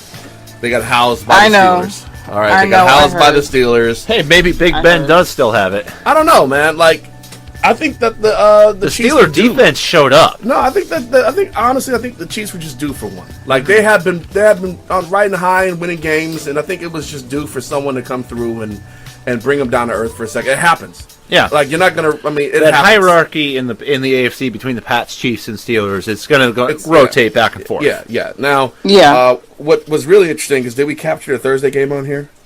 We've got that later. All right, so we'll cover that in a minute. So yeah, the Chiefs still looking good. Still definitely one, 2 or 3 in the NFL. They're a playoff team. They're a playoff team. But they're not looking as elite as they did earlier in the season. I think they'll figure it out. Andy Reid's a good coach, and Alex Smith is playing some damn good football. Oh, yeah, he is. So I think, he is a leading candidate for NFL MVP. Pittsburgh's one of the few teams that were able to take away their big 3, and no one's really done it. So they found a way to take away Kareem Hunt. And Tyreek Hill is major. So, like I said, hey, even the greats have shitty games, man. Like seriously, they only had a field goal going into the fourth quarter. That's crazy. That's crazy. Like, look at what the Chiefs had done so far to that point. So, like, I think they'll adjust and they'll be fine. Yeah, they'll adjust and they'll be fine. So, schedule's favorable for them. The Eagles, my birds, went down to Carolina on a Thursday to play Cam Newton and the Panthers. Yes. Hell of a game. Hell of a game. Very. And also, the only reason I didn't pull off as I was driving back from Connecticut, because the route that I took, the MapQuest took me on a avoid tolls route, and I went right by Lincoln Financial Field. Isn't it? It's a nice. It's a gorgeous facility, and I was like, facility, man. I was like, I did the Hey Siri thing, and I had it was like, when do the Eagles play? And the Eagles don't play until Monday night, and I was like, oh fuck, what? And then I remembered that your Birds had already won on Thursday. Yep. Otherwise, I'd have been tailgating right outside the Link. Look, let me tell you right now, the Link's a beautiful stadium. But the Eagles went down to Carolina to Bank of America Stadium, and they played a very capable Cam Newton with massive receivers. His receivers are huge. And they made Cam Newton beat him. And he didn't. He couldn't. The Carolina run game is weak, and the Eagles' run defense is tops in the league. Wait. Is it as weak as Phillip Rivers' pullout game? Weaker. Phillip Rivers' pullout game is pretty weak. Good reference. Ouch. Yeah. No, listen. If you take away all of the yards that Cam Newton got on the ground, and if you take away the 8 yards picked up on a jet sweep, the Carolina running backs averaged 2.77 inches per carry against the Eagles. Their running backs didn't get into positive yardage until the fourth quarter when McCaffrey had a couple of 5-yard runs. Do we have Noob handy? Listen, that's the way the Eagles' run defense is playing right now. Right? But the problem is Carolina's run offense isn't good. So, like, Cam Newton, the offensive line was much better at pass protection than run blocking. They were slicing through. It was a party in the backfield every fucking time they ran the ball. Did they have hams? Yeah. Party with hams. It's a party with hams. Now, what makes it interesting is Carolina's receiving core, they're huge. Yeah. They're big guys, but they're not burners. So normally they would have a massive size advantage on the defensive backs, except the Eagles' defensive backs that are playing right now are also tall. They're 6'1", 6'2". They're not extremely fast, so the receivers aren't fast enough to get away from them. It's not shifty enough, and they're not big enough to make the size advantage noteworthy. So while Kelvin Benjamin had like 100 yards receiving, he didn't do anything. Like he was the only thing. Yeah, they made very it one-dimensional. They made it all about Cam, and Cam had to sell out. And the Eagles' secondary linebackers got to him and started sticking him. And as they hit him, his performance degraded during the game. So, like I said, hell of a game. Cam's a hell of a player. But my God, was this a potential NFC Championship preview? It could be. Honestly, I see the Panthers taking the NFC South. They're going to play again. Yeah, they're going to play again. You think so? All right. I do. They're if Cam can stay healthy, They're not a complete team. Like I said, they don't match up well against the Eagles because their receivers, they would need to find smaller, shifty guys to exploit the large size of the Eagles cornerbacks. Right. But like Ronald Darby's going to come back in the next week or two. Oh, man. And he adds That's that going to be shiftiness. scary. It's going to be Eagles are going to get scarier as time goes on as people return from injury. So, but it was a good game in Carolina. It was good to watch. Speaking of interesting games. Yeah, so how about them Falcons? Don't ever trust the Falcons. Don't trust them with a big lead. Don't trust them with a little lead. 17-0 Maddie's at team. halftime against Smokin' Jay and the Dolphins. Smokin' Jay Cutler somehow He tormented Atlanta at home with a comeback victory. What? Smokin' Jay Cutler. Fucking Cutler? Cutler leads a comeback against the defending NFC Championship. Fucking Cutler? Are you kidding me? Dude, Cutler. Miami. Cutler. Cutler. Oh, God. Yeah, they suck. So yeah, we're on that, and then we're also looking at the fact that the Packers just lost Aaron Rodgers pretty much for the rest of the season. Broken collarbone, throwing arm. He was placed on IR with an opportunity to return as early as Week 15 against the Panthers. If only December there was 17th. some capable. If only there was somebody that could, like, I don't know, fill in for him, like a Super Bowl level quarterback. Because Brett Hundley is garbage. Well, they've invested Who would they years call? into Brent Hundley. That's who they're going to run with. Oh my God, Mr. McCarthy, don't get so red in the face. Oh, red in the face. Total red in the face as you come up with reasons to deny the fact that you don't want it like Colin Kaepernick. And in losing Rodgers, they lost to the Vikings, who was a division rival. So now 23-10. It's going to be between and why the Vikings and the Lions as far as who's taking the NFC North now. Yeah, Packers are done. Which is crazy. I'm sticking a fork in the Packers. Yeah, speaking of the Lions, they went to New Orleans, and guess what? Both teams forgot to play defense. Yeah, 52-38. And that's what's even worse about this game is if you're just seeing the final score. That's not fair to say they didn't play defense because like 3 or 4 of these were defensive touchdowns. Oh yeah, there were a lot of defensive touchdowns, but also the Saints were up 45-10 at one point. That doesn't even make sense in my head. And then not only that, but the Lions got it back to 45-38. That also had the ball inside their own 5, mind you, because of a flubbed punt return. And then Stafford gets tipped at the line, pick 6. See, that's the Falcons. I'm sorry. The Lions had a chance in a 1-possession game after being down 45-10. Listen, that doesn't make sense. But I guess that's 2017 is fucking weird. Isn't it, though? It's weird as it's shit. It's fucking weird. I hope 2018 levels out a bit. But the one normalcy carryover from 2016 to 17 is that the 49ers still suck. Yeah, all right. So I don't know. Look, I'm torn about my feelings on the 49ers. So they're a hard luck team. They lost to the Pigskins in Washington. All right, so they ran out of time. All right. For those of you keeping track, the Niners, every game they've lost has been by 3 or less points. 2 or 3 points. This has never happened ever in the NFL ever. That's 6 games in a row. 6 games in a row decided by 3 or less, 3 points or fewer. It's never happened before. It's literally unprecedented. They should have beat the Colts. They should have beaten the Pigskins. There's every one of these games is a game they could have won. So bad teams find ways to lose. Good teams find ways to win. So that's what it is. Like you have a 2-point game. The good team is the one who finds a way to win that game. Yep. So the Niners are not as dead as they're gonna squeeze out. They're gonna squeeze out. They got to play the Giants. They're gonna win a couple games. Yeah, we'll get to why I'm. No, look. The Niners are gonna win a couple games. Either way, I see Kirk Cousins going to San Francisco and making Daniel Schneider very angry. Yeah, I do. I see him leaving the Pigskins high and dry. Yeah, so you don't see the Niners don't deserve 0-6. The Niners don't deserve 0-6, but however, you are who your record says you are. However, speaking of 0-6 teams, the Browns do deserve 0-6. The Browns fucking deserve every bad thing. Oh my God! All right, so join me in this. All right, but they are the Browns. They're the Browns. They are the Browns. And you want them to do better? They're one of the storied franchises ever. The Ravens are. The new Browns, but they're kind of storied for losing, though. This incantation of the Browns is terrible compared to the predecessor. Yes.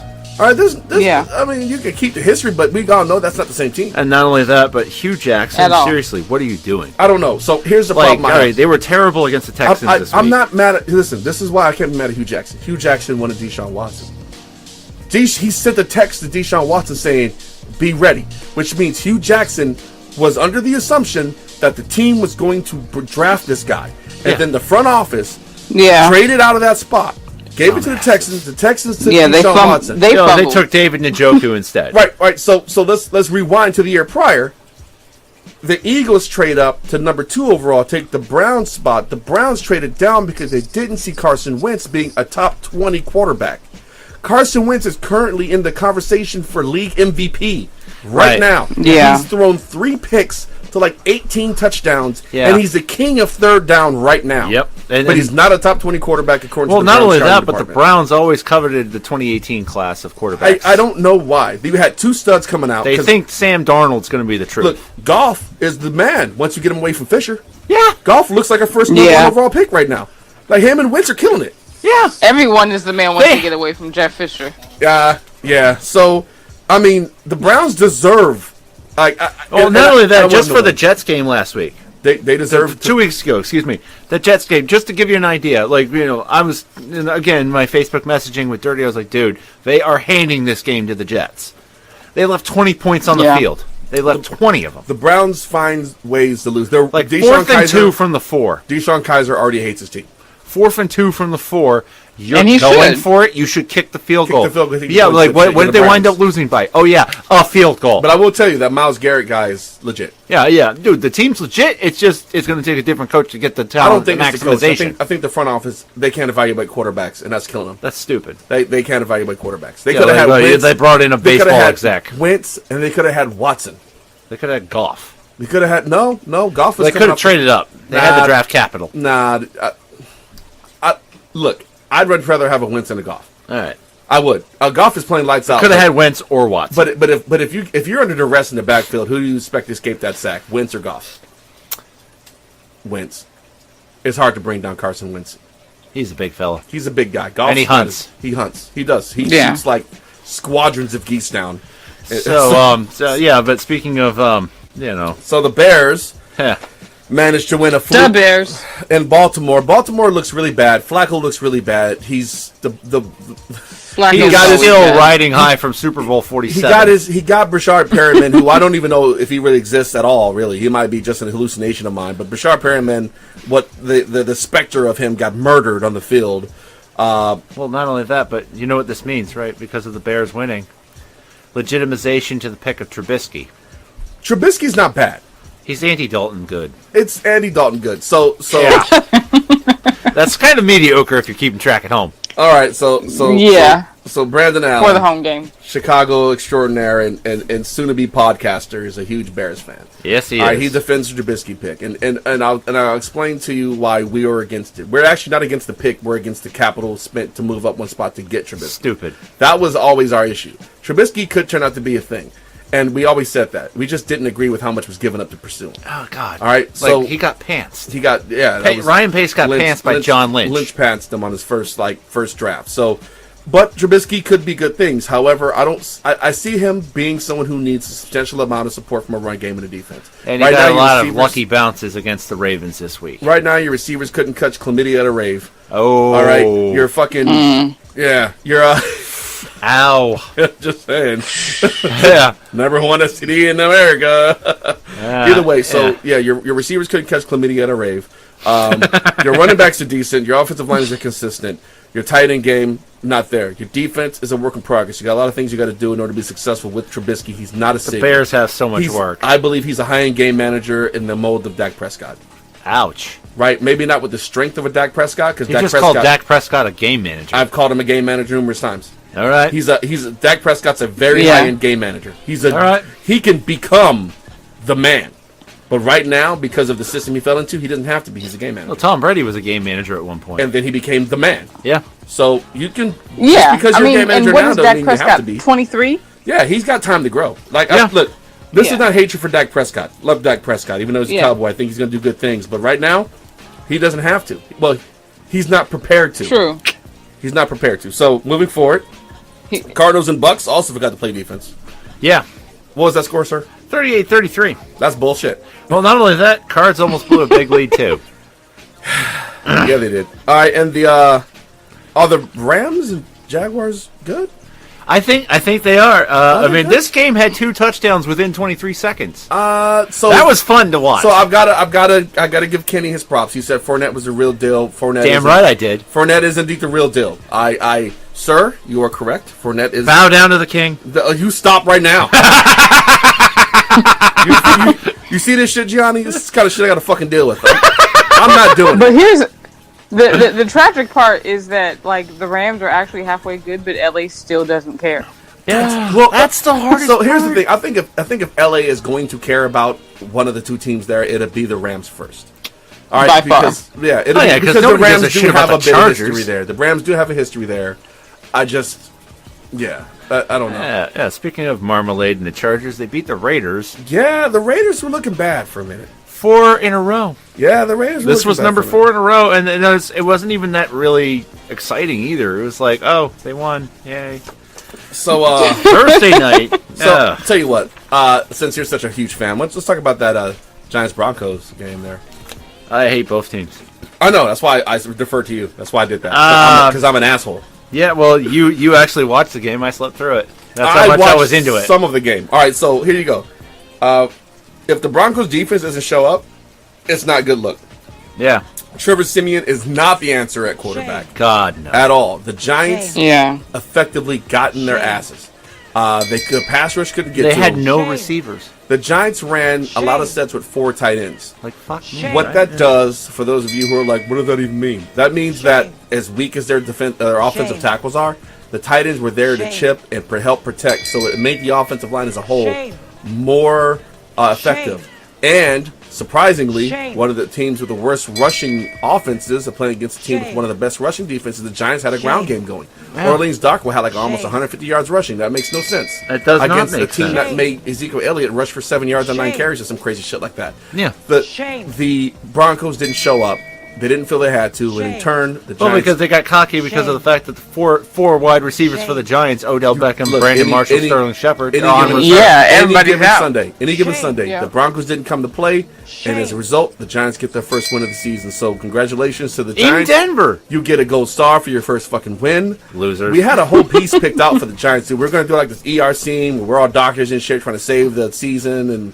how we're going to call them dead on arrival. We were going to we were also going to do a doomsday countdown clock to November 10th. We were we had all these things lined up because that's when the Giants and Niners play, and I was hoping they were both winless at that point. Yeah, right. So we had all this shit planned out, and we didn't do it last week, and now of here course, they come out and they win. Then they messed it up. Yeah, but the Giants, that's what they do, though. They spoil plans. That's what they do. They spoil New Englanders' plans. They sure do. I'm a Philadelphian. They don't really spoil sons of bitches. But so. Moving on, the Titans beat the Colts, and Andrew Luck, listen, shut him down. No, the Luck didn't even play. Shut him down. Shut down Luck. Don't bring him out. Yeah, just shut him down for the season. Let it go and just walk away. Yep. Just let Luck heal. Brisket is you know what? And this was a tight game too. It was. Brisket was there. He showed up for most of the game. And I'm not mad at Brissett, but I think you have to look at letting him He was get an inch short on 4th down when they were driving towards tying touchdown, and then it's a lost season. No one's catching the Texans.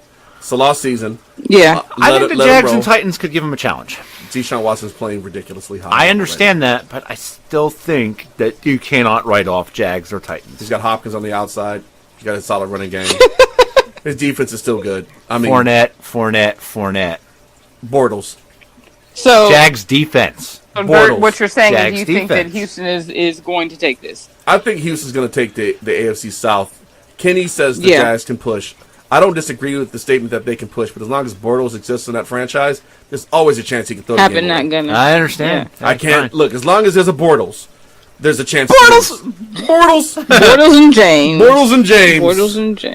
You know, I want to see him get traded to Baltimore. But then Thursday, we got one of the wildest games I have ever seen. Shit, this game is beautiful. All right, Gianni, I'm going to start off right now. The Chiefs lost to the Raiders, but let's talk about the game.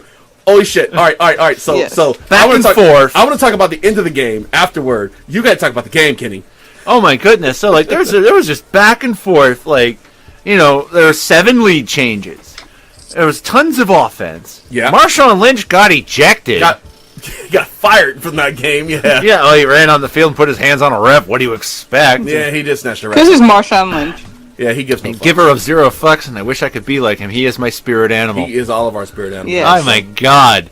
He's really from Oakland. Yeah. As he was dancing to in that game against the Jets. Oh my God, so disrespectful. Yeah. Terrible. Fuck the Jets. But anyway. Yeah, go over the last play of the game with 0 time in the clock. Oh my God. No, that whole drive was ridiculous. Yeah, like they got that. So Carr completes a pass to Jared Cook. He bounces at the 1 yard line. His butt hits at the 1 yard line. They call him down there after initially ruling a touchdown on the field with 16 seconds left. They said down by contact. Thank God it wasn't under 10 seconds because the resulting review resulted in a 10-second runoff. This notoriously cost the Lions a game against the Falcons earlier in the season. Yeah, so they get another chance with 8 seconds left. Carr throws a touchdown to Crabtree, but no, wait a minute, there is offensive pass interference on the play. Blatantly pushed off. And I'm sitting there like, oh God, that's a runoff too, isn't it? No, they just lost on that. No, they didn't. They pushed him back 10 yards. So instead of second and goal from the 5, they had second and goal from the 15. Something like that. And so then Carr throws into the end zone. It's incomplete. But wait! Game should be over, but wait. The Chiefs committed defensive pass. There's more. There's more. You put the ball on the 1. And, all right, so the game's over. They get another untimed down, a third chance to win the game. Finally, Carr throws a touchdown to Crabtree. And then they're all like analyzing it. Wait a second. Did he fall forward out of the end zone? Did he have the ball in the end zone beforehand? It was a close one, and it was crazy. It was the craziest ending I've ever seen to a game. They call it a touchdown. The score is now tied at 30. And then Giorgio Tavecchio, who replaced Sebastian Janikowski earlier in the season, has to come out and kick the extra point in order for the Raiders to win the game. And he darn near shanked it. Yeah. Like, dude, seriously, it hooked in. Yeah. It passed over the upright. That game did not want to end. It was a game that refused to die. It was a zombie football game. So, but it was a good one. So it was fun. It was a great game. Like, we called out the NFL for putting out shit Thursday night games earlier. The last 2 Thursday night games have been barn burners. Dude, like the last 4. Thursday's been a good product. Ever since Rams Niners, it's been a fun thing. I have to admit that they've been playing good games on Thursday. So yes. So what makes this game great, right? So Marcus Peters, laid hit on Derek Carr. Cheap shots to quarterback, yep. Right? Derek Carr. There's a kerfuffle, a Donnybrook, if you will. Marshawn Lynch puts on his helmet, sprints in from the sideline. He is not on the field during the play. He puts on his helmet and goes out. He's going to go, yeah. Come to find out, Marcus Peters is a cousin. Like a no-shit blood, like first cousin. Yeah, both from Oakland. Both from Oakland. So he goes to break up the scrum. He snatches up a ref. Now, I'm not sure if he knew he was snatching up a ref, but he certainly did. He was just on instinct at that point. Right, so they kick him out of the game, as that's what happens when you literally snatch up a ref.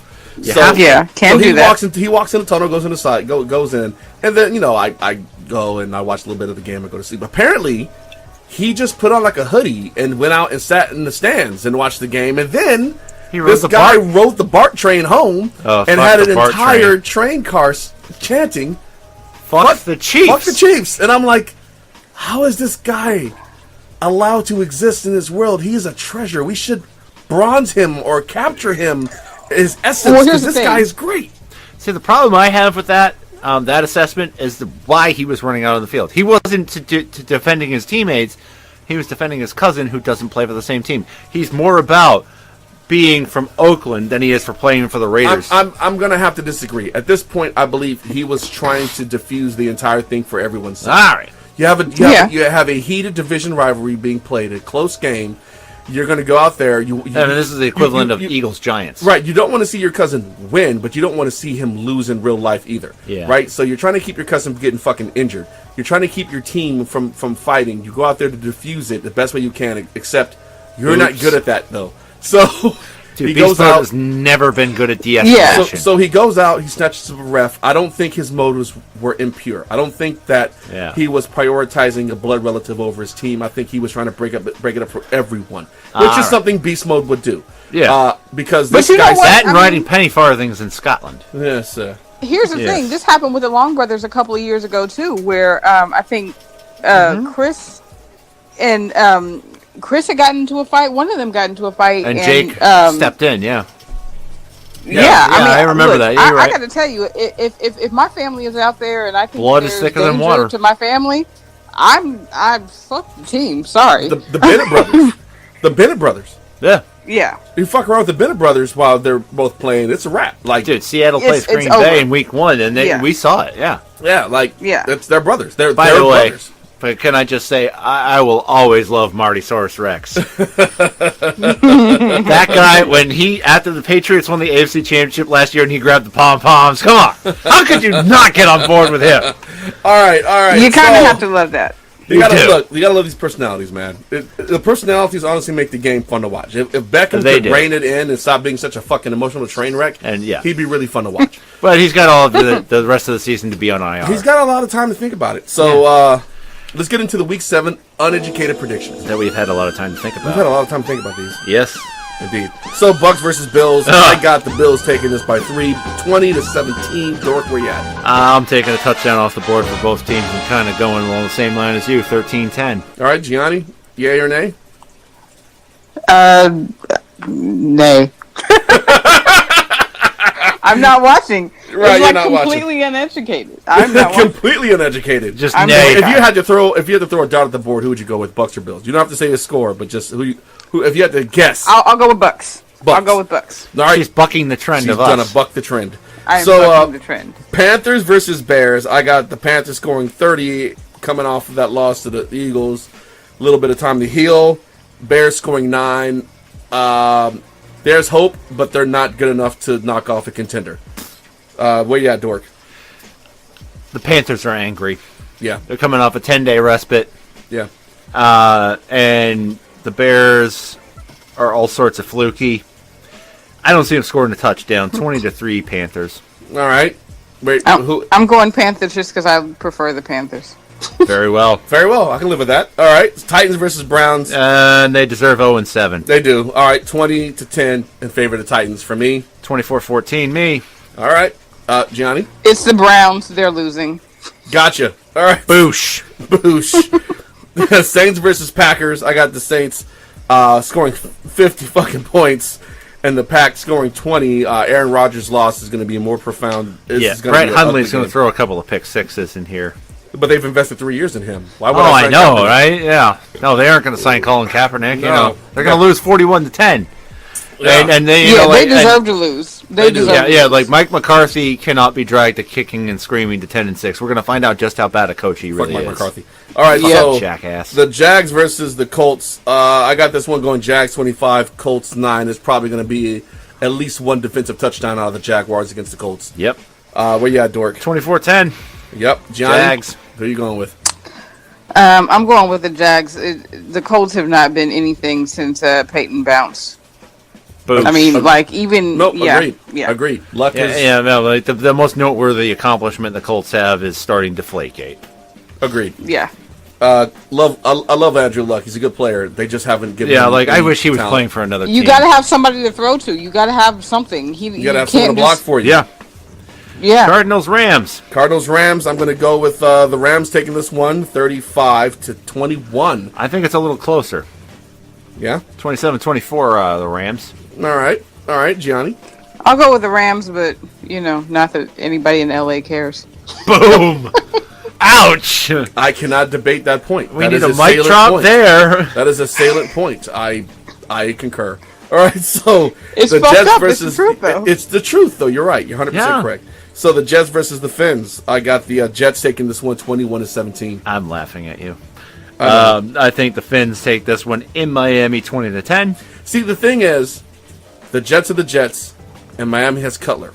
I know, right? So who snatches defeat out of the jaws of victory? This is like a crapshoot, and I emphasize crap. I mean, there's a chance that either team could win. But, like, it could be a tie. Could be a tie. Like, seriously. All right, so the Ravens versus the Vikings. All right, I got the Vikings winning 24-14. The Ravens just do not look good this year. Yeah. I'm along the same lines. Lots of field goals, though. Lots of field goals. What's your 19-16. All right, Vikings. We're seeing who we always knew the Ravens were. Yep. They always tried to say that Joey Flacco was elite. We always knew that he wasn't. We always knew that it was always about their defense. You cannot. Yeah. So whatever. They're horrible, and we knew that. So I assume you're going Vikes. Huh? Assume you're going with the Vikings on that one. We are going with the Vikings, yes. Fair enough. Yeah, like, I mean, seriously, the Delmarva Peninsula has known it longer than anybody because he went to college at Delaware. So here's an interesting matchup here, right? Yeah. You have the Cowboys versus the Cowboys coming off a bye with Ezekiel Elliott still being, I don't know if I think he's playing. Whatever the hell is going on with that. Cowboys versus Niners. I actually have the Niners winning their first game. I have them taking it by 1 point, 18-17. I think that Dallas is an absolute fucking mess. Yeah. And folks just haven't had a chance. For so many reasons. For so many fucking reasons. I believe that locker room is split based on the kneeling shit. And that's going to show on the field. I kind of agree, but I also don't think that the Niners are good enough to capitalize on that. The hard luck continues. Cowboys 16, Niners 14. Both outcomes are entirely feasible. Under 20 points. All right, Gianni, if you had to pick one. I'm betting against Dallas right now, which sucks because I like Dallas's team on the field, but that team stinks from the head down. And Jerry Jones is the worst. Concur. Oh, he's pretty bad.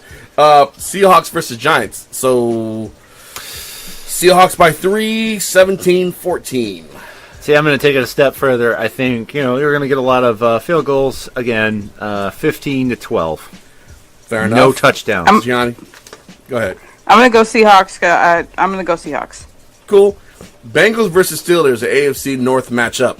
I have a tough time rooting against the Steelers where they looked against Kansas City in Arrowhead. Yeah. So I have them taking this one 25-21. And I have a hard time rooting against them too, especially when you realize Vontaze Burfict will be playing for the Bengals. He will find a way to fuck this away for the Bengals. 18-16 Steelers. Fair enough. Gianni? Yeah, I'm going Steelers. Cool. Broncos versus Chargers. Actually, I have the Chargers winning this one. 24-14. The Broncos are offensively incompetent, and if their defense doesn't create havoc, they lose. I'm going to go a little closer, and I think this time they can't ice the kicker. 26-23 Chargers. Fair enough. Gianni? I'm going to go with the Chargers, a team that LA hates even more than the Rams. If that's even possible. If only there was a team that LA would embrace. I know, right? But yeah, you mean the Dodgers? I mean, but no, like a football team, like aren't they going to Las Vegas? Well, I mean, one that had played there before and had a diehard fan base there. I mean, the Rams were there before, but I don't think they have a diehard fan base. So who could not like that? Not like the Raiders. I heard that name before. I believe it. I know, right? Yeah, fuckers. So they're really from Oakland. Yeah, but they spent a lot of time in LA too. Yeah. So the Falcons versus the Pats. Super Bowl 51 rematch. Dude, these teams are both so bad right now. All right, I have the Pats winning though. I have Matt Ryan out choking the Patriots, 21-27. Oh, they in their head. Dog, Matt Ryan is. I don't know about these Falcons, dude. They're bad. I'm gonna go a little step Matty further. Steam. I'm gonna say that the Patriots and Falcons are gonna go to overtime. Yeah, what's the score you got? And originally I called this being decided by a field goal. I'm going to say it's decided by a James White touchdown, 47-41. And he's in! Fair enough. All right, so the Monday night game, Pigskins versus the Eagles in Philadelphia.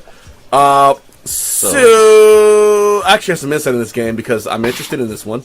So I'm tracking it. Josh Norman ruled out.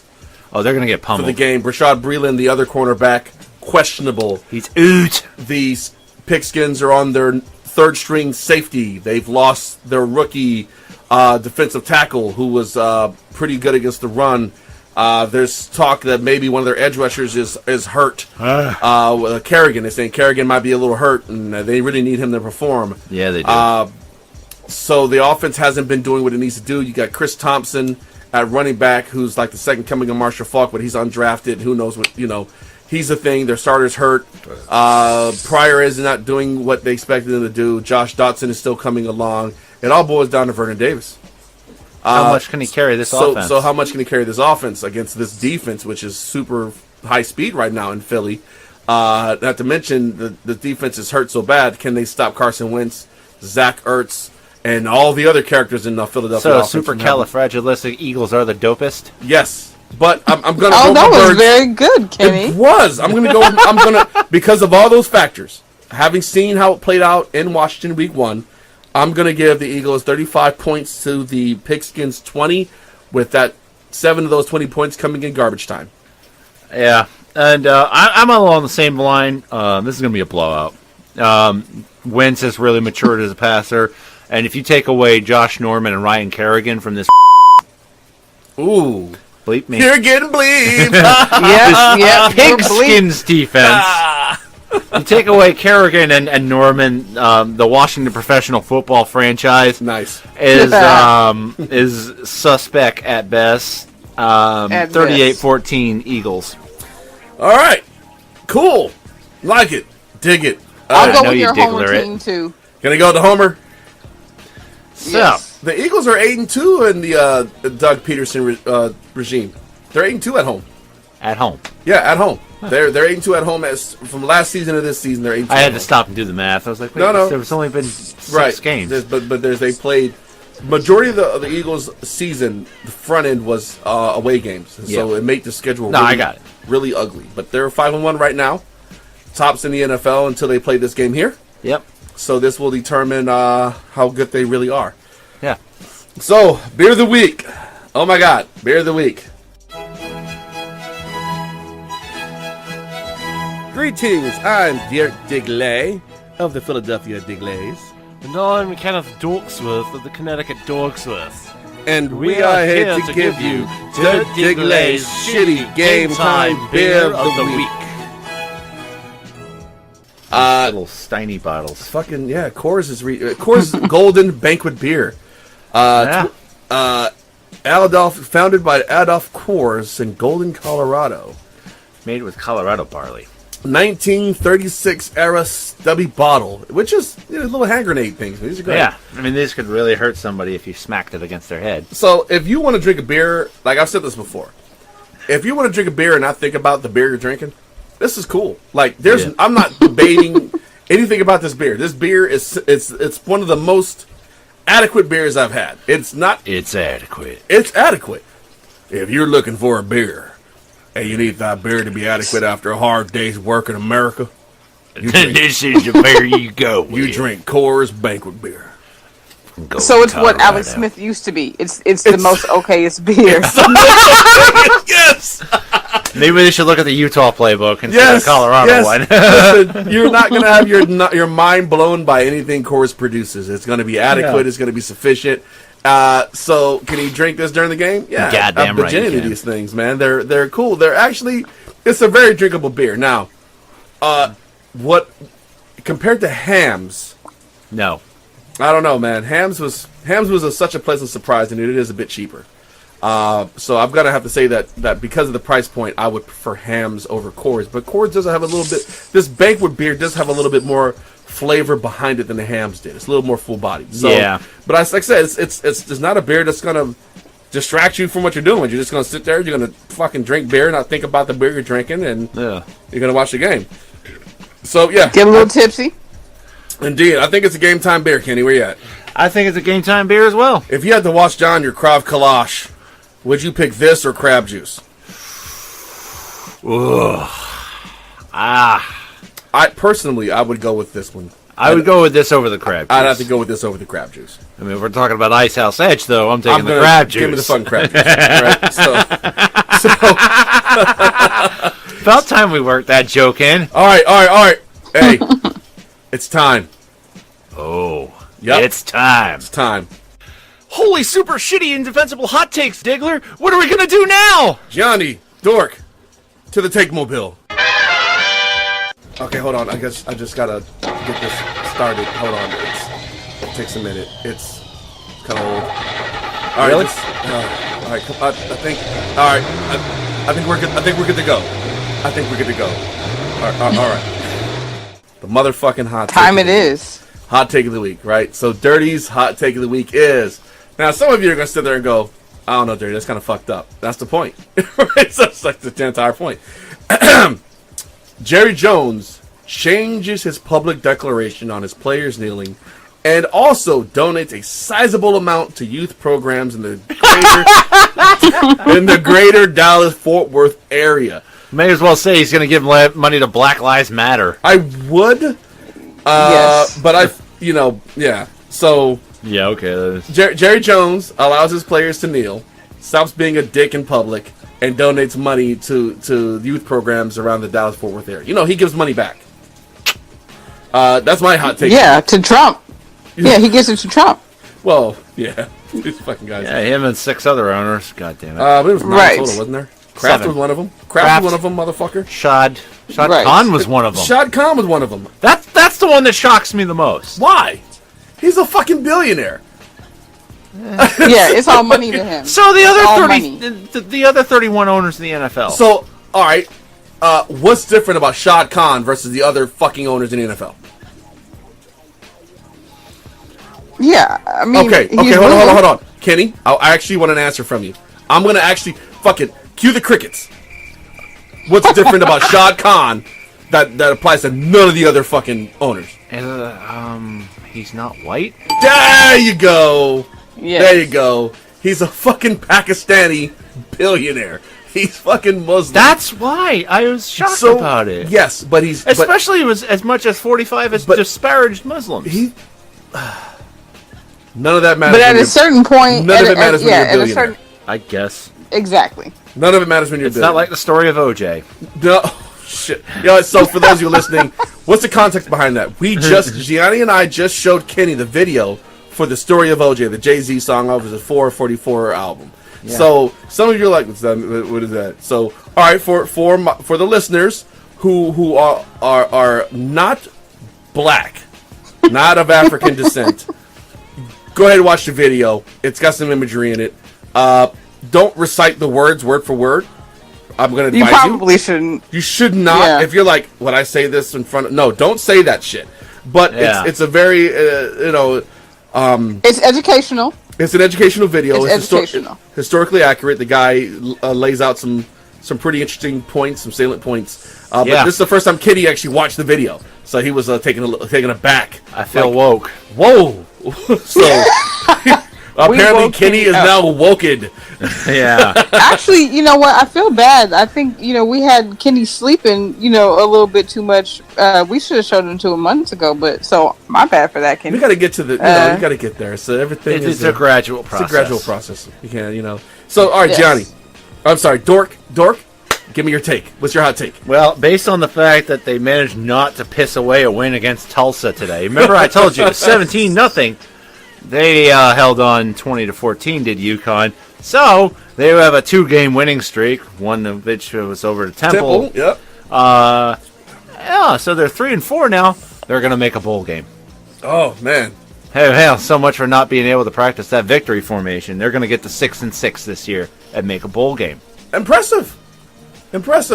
Yeah, I mean, we also have 5 more games for them to shoot themselves in the foot, but I think they're going to get there. I believe that this take, while improbable and indefensible, can actually happen. Well, no, see, the problem is that they have they create more and more bowl games every year.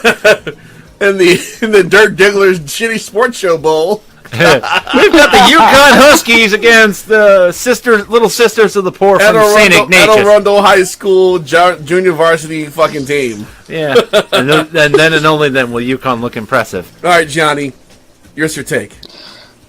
So, since we watched the story of OJ today, I felt that we should talk a little bit about Jamel, and she is suspended still. Yeah. So again. seems. Right.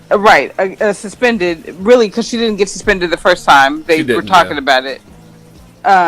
So what she said was like way less offensive, I guess to some people than the first time. So at any rate, she's suspended. Michael Smith is staying with her. So I think that all the black people are leaving ESPN and going to Fox Sports.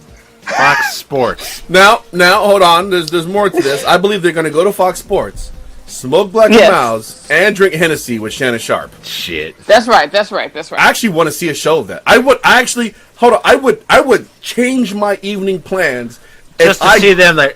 No, if I got to watch a show of Shannon Sharp and all the black personalities from ESPN together. Shannon Sharp, Jason Whitlock, Jamel Hill. No, not Jason Whitlock. No. Not Jason. Jason not Whitlock ever. don't count. Not ever. Fuck that guy. Ever. Okay. Fuck that guy. But all the people who are not total pieces of shit, all sitting together, yes, smoking Black and Milds, drinking Hennessy at a cookout with Al Green playing in the background, talking about sports. Gotta have the Al Green though. With some ribs. Why not some CeeLo with ribs on the grill. With ribs, yes. Ribs. Shannon can cook, but we're gonna all talk. I would love to see that. Actually, that's a pretty fucking good idea. To be honest, pretty good idea. I think they should just make a show out of it. They should just make a show out of it and just cook out with Shannon, and they just talk shit, talk sports like what we're doing here. Exactly. But then they'd eliminate our market. Well, they wouldn't. Sure. Because we're not beholden. We can say things like fuck. But we can't say. No, we're not gonna say it. We're not gonna say it because we're better than that. That racial slur and team name. Yeah, that's when I learned what it actually was. That's horrible. Like I knew it was fucked up, but when I learned what it actually was, it was appalling. I don't understand how anyone who actually knows what it means can defend it. Yeah, change the name. Yeah, change the fucking. That name. is indefensible. That is totally indefensible. But tradition. Yeah. Because whatever. Thanks. All right, so hey, look, that's the show. Listen, it's buy raffle tickets. Buy raffle tickets. Support Kenny's school. Support Indie Fem. Yes. Right. Support Gianni's enterprise with Indie Fem. Look, and I got some shirts for my girls. They are well made. They're fantastic. The kids love them.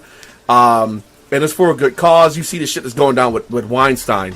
Like that's why Indie Fem's a thing. Yes. Exactly. Right? You shouldn't have to suck a dick to get put on a movie. Yeah, and unless the movie thank is you, about Gianni, for giving women a platform in film to do so. Yeah, seriously, I mean, thank y'all for the support. Of course, it's past Mutual Admiration Society. It's past due. It's past due.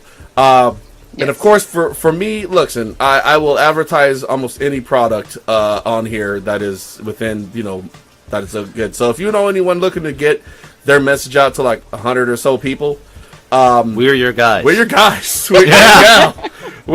We're who you want. We're your folks. We're growing. Next year around this time, maybe we'll have 300-400 people. Maybe we'll have 1,000. Maybe we'll be in the quadruple digits. Jump on early. We can always use support. Yes. We can always use a sponsor. Just know that I'm not changing my content unless the content is to help advertise your shit. Yeah. So, we may sell out a little bit. I'm not selling out because I'm changing the content, but I will say speaking of that, that reminds me of Gold Bond medicated anal lube. Blah, blah, blah, blah, blah. And it goes down great with a night at Hams. The night of Hams. Party. Wow. Remember, party with Hams. Party with Hams, but make sure you protect yourself. Make sure you protect yourself. Yeah. It's October, so it's pumpkin spice. Pumpkin spice condoms or pumpkin spice hams? Both. Yes. All right, so and look, hit us up on the YouTube, right on the YouTube channel in the comments section. Hit us up at the Facebook page, Dirty Digglers Shitty Sports Show, and the I in Shitty is a 1. Hit us up there. Hit us up on Mixcloud. Hit us up on Mixcloud. Hit us up on SoundCloud. Hit us up all over the place. We're, like I said, we're everywhere and we're nowhere. Holler at us. Holler at us, right? Keep the emails coming. DirtDiggler2823@gmail.com. All three of us can get to that and read it. But if you feel like that's too many letters, you can always hit up KNP278@gmail.com to hit Kenny the Dork with your hot takes. Right, you hit Kenny directly if you need to.